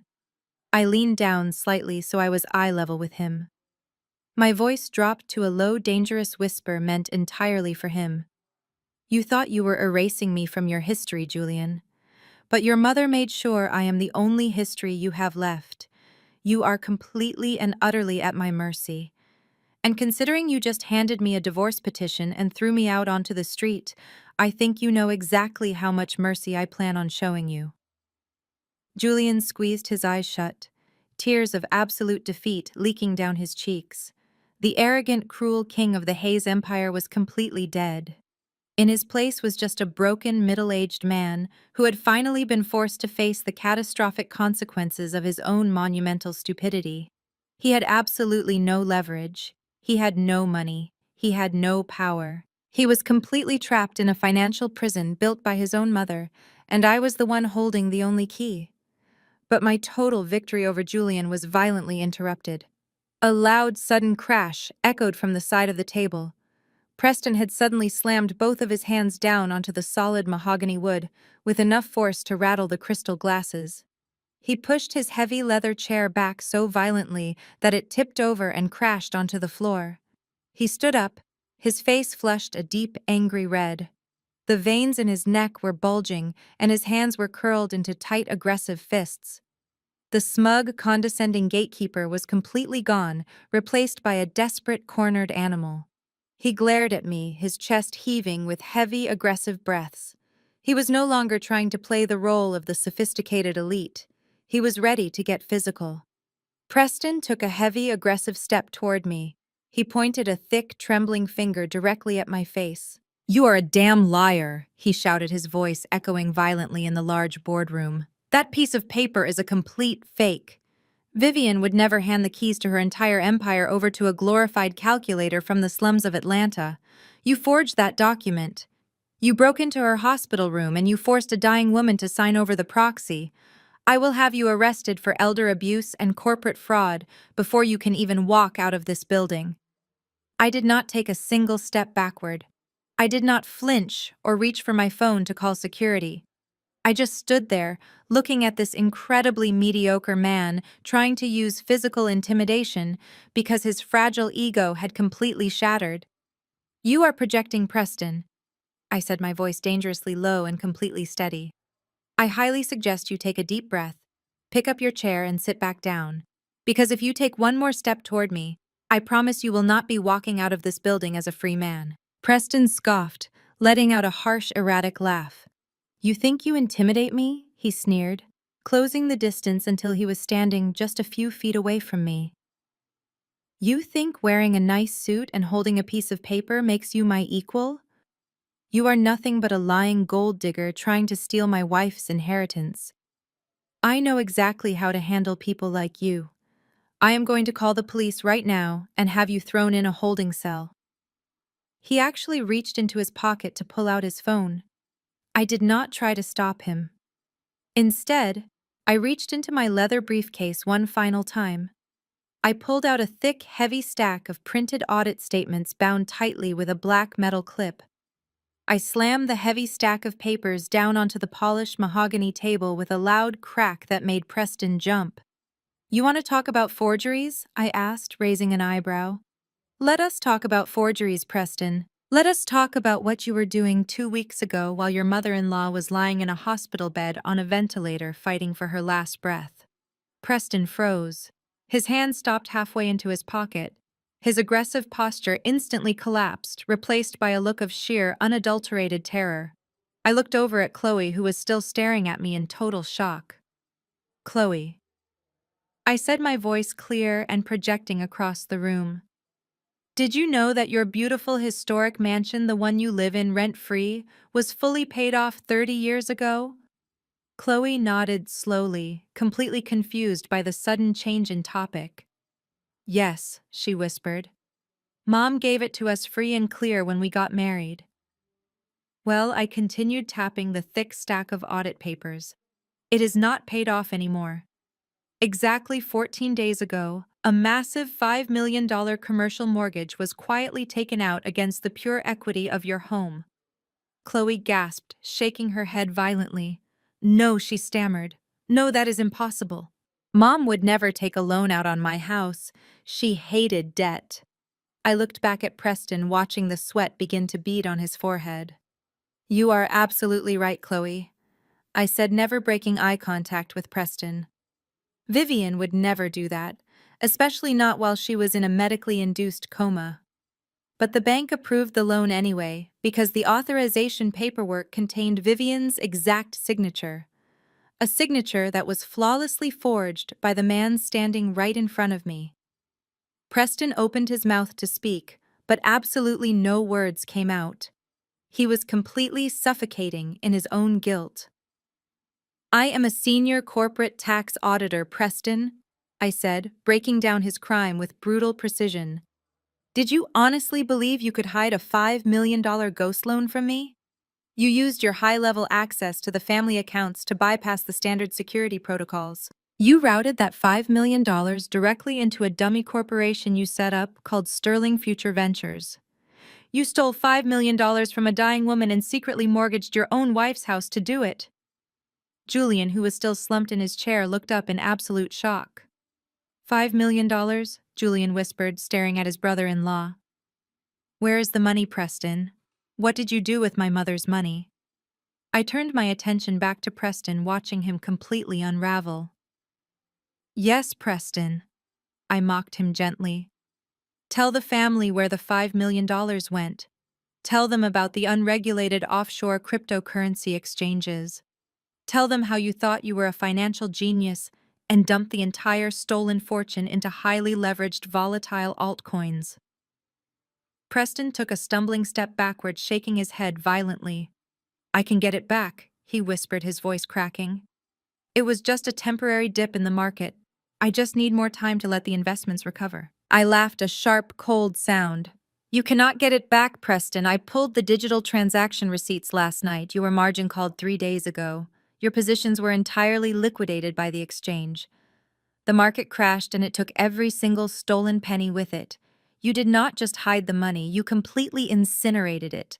You burned $5 million of your wife's inheritance to feed your own massive, pathetic ego. The boardroom descended into absolute stunned silence. The platinum Rolex on Preston's wrist suddenly looked like the cheapest piece of garbage in the world. He had walked into this room acting like the ultimate gatekeeper of the black elite, condescending to me about my working-class roots. He had mocked my neighborhood and told me I would never belong. Now he was fully exposed as a common, desperate thief who had robbed his own family blind. He was not a sophisticated investor. He was a degenerate gambler who had just lost absolutely everything. Preston stood completely frozen, staring at the heavy stack of audit papers resting on the mahogany table. He swallowed hard, his Adam's apple bobbing nervously in his throat. He tried to puff out his chest, attempting to salvage whatever tiny scrap of authority he thought he still possessed in this room. You cannot prove any of this, he stammered, his voice lacking all of its previous arrogant conviction. It is an internal family matter. We will handle it internally without outside interference. You are just trying to cause a scene because you are bitter about the divorce. I looked at him with an expression of absolute pity. An internal family matter? I repeated slowly, letting the sheer absurdity of his statement hang in the air. Preston, you forged the signature of a dying woman on official bank documents. You secretly mortgaged a historical property. You routed $5 million through fraudulent shell companies and wired it across international lines to unregulated offshore crypto exchanges. That is not a simple family disagreement over the dinner table. That is severe federal wire fraud. It is felony identity theft. It is grand larceny on a massive scale. Preston took a shaky step backward, vigorously shaking his head. The bank will not care as long as I make the monthly payments, he argued desperately. I can find the money. I just need a temporary bridge loan to cover the margins. I will pay it all back before anyone even notices it is missing. You cannot even afford to pay the valet parking fee downstairs, I said sharply, my voice cutting through his pathetic delusions. And you are not going to have the chance to find a bridge loan. I did not bring these audit files here today just to humiliate you in front of your wife. I brought them here as a courtesy to explain exactly why your freedom is officially over. I reached back into my briefcase and pulled out a single sheet of confirmation paper. At exactly 6 o'clock this morning, I securely transmitted the entire encrypted hard drive directly to the White-Collar Crimes Division of the Federal Bureau of Investigation. I included the forged mortgage documents, the hospital medical records proving Vivian was comatose, and the exact IP addresses you used to execute the offshore wire transfers. The color completely drained from Preston's face, leaving him looking like a ghost. He looked as though the floor had just dropped out from underneath him. "You called the FBI?" he whispered, his voice trembling with sheer unadulterated terror. "You turned me into the feds. I am a corporate tax auditor," I replied, my tone completely even. When I uncover massive federal fraud during a corporate review, I am legally obligated by my professional license to report it. But honestly, Preston, I would have reported you anyway, just for the absolute pleasure of watching you fall from your imaginary pedestal. A sudden sharp gasp drew my attention to the side of the table. Chloe had finally processed the entire conversation. The dense financial jargon had finally translated into a terrifying concrete reality in her mind. She slowly stood up from her chair, her eyes wide and rapidly filling with tears. She looked at the $200,000 Himalayan Birkin bag resting on the table, and then looked directly at her husband. "You mortgaged my house," Chloe said, her voice shaking violently. "My mother gave me that house free and clear. It was in my family for generations. And you secretly put a $5 million debt on it without telling me." Preston raised his hands defensively, taking a cautious step toward her. "Chloe, baby, please just listen to me," he pleaded, his voice frantic and completely stripped of its usual condescension. "I was trying to multiply our wealth. I wanted to surprise you. The market was supposed to go up. It was a sure thing. I was doing it for us to secure our future." "For us?" Chloe screamed, her voice echoing violently off the glass walls of the boardroom. "You lost $5 million on fake digital coins. You stole from my dying mother while she was on a ventilator. You are going to go to federal prison, and the bank is going to take my home. I am going to be completely homeless because of you." Preston reached out, trying to grab her arms. "I can fix it, Chloe. Just calm down and let me think." Chloe did not calm down. She pulled her arm back and delivered a vicious open-handed slap directly across Preston's face. The sharp, violent crack of her hand hitting his cheek echoed loudly through the entire room. Preston stumbled backward, clutching his face, his perfectly styled hair now completely disheveled. Chloe was shaking with absolute rage, crying uncontrollably as the illusion of her perfect wealthy marriage completely shattered into a million pieces. While Chloe was screaming at her husband, a sudden frantic movement caught my eye. Amber, the 23-year-old mistress, had been standing quietly near the back wall, listening to the entire catastrophic meltdown. She was not a complicated girl. She had attached herself to Julian because he promised her a luxury penthouse, endless shopping sprees, and a life of total financial security. But in the span of 30 minutes, she had watched her golden ticket completely evaporate into thin air. Amber looked at Julian sobbing on the floor in a wrinkled suit. She looked at Preston clutching his slapped face, realizing the FBI was actively hunting him. She looked at me standing confidently at the head of the table, holding the actual keys to the $80 million empire. She did the math incredibly fast. Amber reached down and aggressively grabbed her bright orange designer handbag. It was a very obvious fake Hermes Birkin with cheap stitching that I had noticed the second she walked into the room. She did not say goodbye to Julian. She did not offer a single word of comfort to the man who was supposedly the great love of her life. She just clutched her fake bag, spun on the heel of her cheap shoes, and practically sprinted toward the heavy glass doors of the boardroom. Julian looked up just in time to see her running away. Amber. He called out, his voice cracking with pure, pathetic desperation. Amber, wait. Do not leave me here. We can figure this out together. I still have connections. Amber did not even turn around. She pushed through the heavy doors and disappeared down the hallway, running toward the elevator bank as fast as her legs could carry her. She was completely abandoning the sinking ship, leaving Julian totally alone in the wreckage of his own arrogant making. Julian slumped back against the thick wooden leg of the mahogany table, burying his face in his hands. His wife had completely outsmarted him. His mistress had abandoned him. His sister was screaming at her criminal husband. His mother had permanently locked him out of his own inheritance. He had absolutely nothing left in the world. And then, right on cue, a faint sound began to drift up through the thick glass windows of the boardroom. It started as a distant wail echoing through the busy downtown streets of Atlanta. The sound grew steadily louder and more urgent, piercing through the heavy, suffocating tension inside the room. Preston froze, dropping his hands from his bright red, stinging face. He turned slowly toward the floor-to-ceiling windows, his eyes wide with absolute horror. The unmistakable sound of police sirens was echoing directly below us. Several heavy federal vehicles were pulling up to the front entrance of the Montgomery and Associates skyscraper. The flashing red and blue lights reflected faintly against the glass of the surrounding office buildings. "They are here," I said, my voice perfectly calm, cutting through the loud wail of the approaching sirens. "I highly suggest you straighten your tie, Preston. Federal agents do not like to be kept waiting." The flashing red and blue lights from the street below painted the ceiling of the boardroom in chaotic, frantic strokes. The wail of the sirens grew deafeningly loud, finally stopping right outside the building lobby. Preston stood completely frozen, his hands shaking violently at his sides as he waited for the inevitable sound of the heavy elevator doors opening to take him away in handcuffs. But while Preston was facing his literal imprisonment, Julian was facing a completely different kind of death. He was entirely stripped of his pride, his money, and his illusions.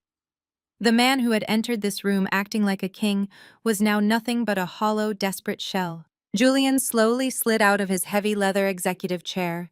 His knees hit the thick carpet with a dull thud. He did not stand up. Instead, he actually began to crawl. He dragged himself across the floor, moving past the discarded divorce papers and the heavy mahogany table until he reached my feet. He threw his arms forward and wrapped his hands tightly around my ankles. He buried his tear-stained face against my shoes, sobbing with loud, ugly, heaving gasps. "Zuri, please," he begged, his voice completely breaking. "Please, you have to stop this. You have the power now. You can stop the board. You can fix the trust. We can go back home. I love you, Zuri. I have always loved you. I was just blinded by grief. The money made me crazy, but I never stopped loving you. You are my wife. We took vows before God. You cannot just leave me with nothing." He squeezed my ankles tighter, looking up at me with a pathetic, desperate expression. He was actively weaponizing the very concept of love, trying to invoke the sacred vows he had spit on just a few days prior. He honestly believed that the word love was a magic spell that could instantly erase the fact that he had evicted me, humiliated me, and tried to replace me with a 23-year-old girl. I looked down at the top of his head. I felt absolutely nothing. The love I once had for this man had been entirely extinguished. I slowly pulled my right foot back and delivered a sharp, cold kick, breaking his desperate grip on my ankles. I stepped back, out of his reach, looking down at him with absolute disgust. I am the head of the Hayes Empire now, Julian, I said, my voice perfectly steady and completely devoid of emotion. I do not need a nagging, arrogant man telling me how to live my life. The charity act is officially over. The only reason your mother kept you around was out of biological obligation, but she is gone now. You have completely outlived your usefulness, Julian. So take your cheap suits and get out of my building. Hearing his own cruel words fired right back at him acted like a physical blow to his chest. Julian collapsed entirely onto the carpet, curling into a tight, pathetic ball. He wept openly, mourning the arrogant king he thought he was going to be. The heavy glass doors of the boardroom suddenly swung wide open. 4 federal agents wearing dark tactical windbreakers stepped into the room. Their eyes immediately locked onto Preston, who raised his trembling hands in surrender without saying a single word. I simply adjusted the lapels of my emerald green suit, picked up my leather briefcase, and walked right past my sobbing husband. I did not look back a single time. I step out onto the expansive glass balcony of my penthouse apartment. The warm evening breeze sweeps across the Atlanta skyline, bringing with it the distant hum of the city below. I look down at the glittering lights stretching out for miles in every direction. It is a magnificent view, and it belongs entirely to me. I did not secure this life through a lucky marriage or an unearned inheritance. I secured it through absolute precision, patience, and control. It has been exactly 6 months since I walked out of that mahogany boardroom and left my former family sitting in the ashes of their own greed. The Hayes Empire is currently stronger and more profitable than it has ever been, but the people who thought they owned it are living completely different lives today. Preston did not even make it to a criminal trial. The encrypted financial evidence I handed over to the FBI was so incredibly overwhelming that his own public defender advised him to take a plea deal immediately. The man who once stood in my foyer sipping expensive wine and delivering racist microaggressions is currently wearing a stiff orange jumpsuit in a federal correctional facility. He is serving a mandatory 7-year sentence for wire fraud and identity theft. The bank officially foreclosed on the historical family mansion just 2 months after his arrest. Without her mother's endless bank accounts or her husband's stolen millions, Chloe was completely exposed to the harsh, unforgiving reality of the real world.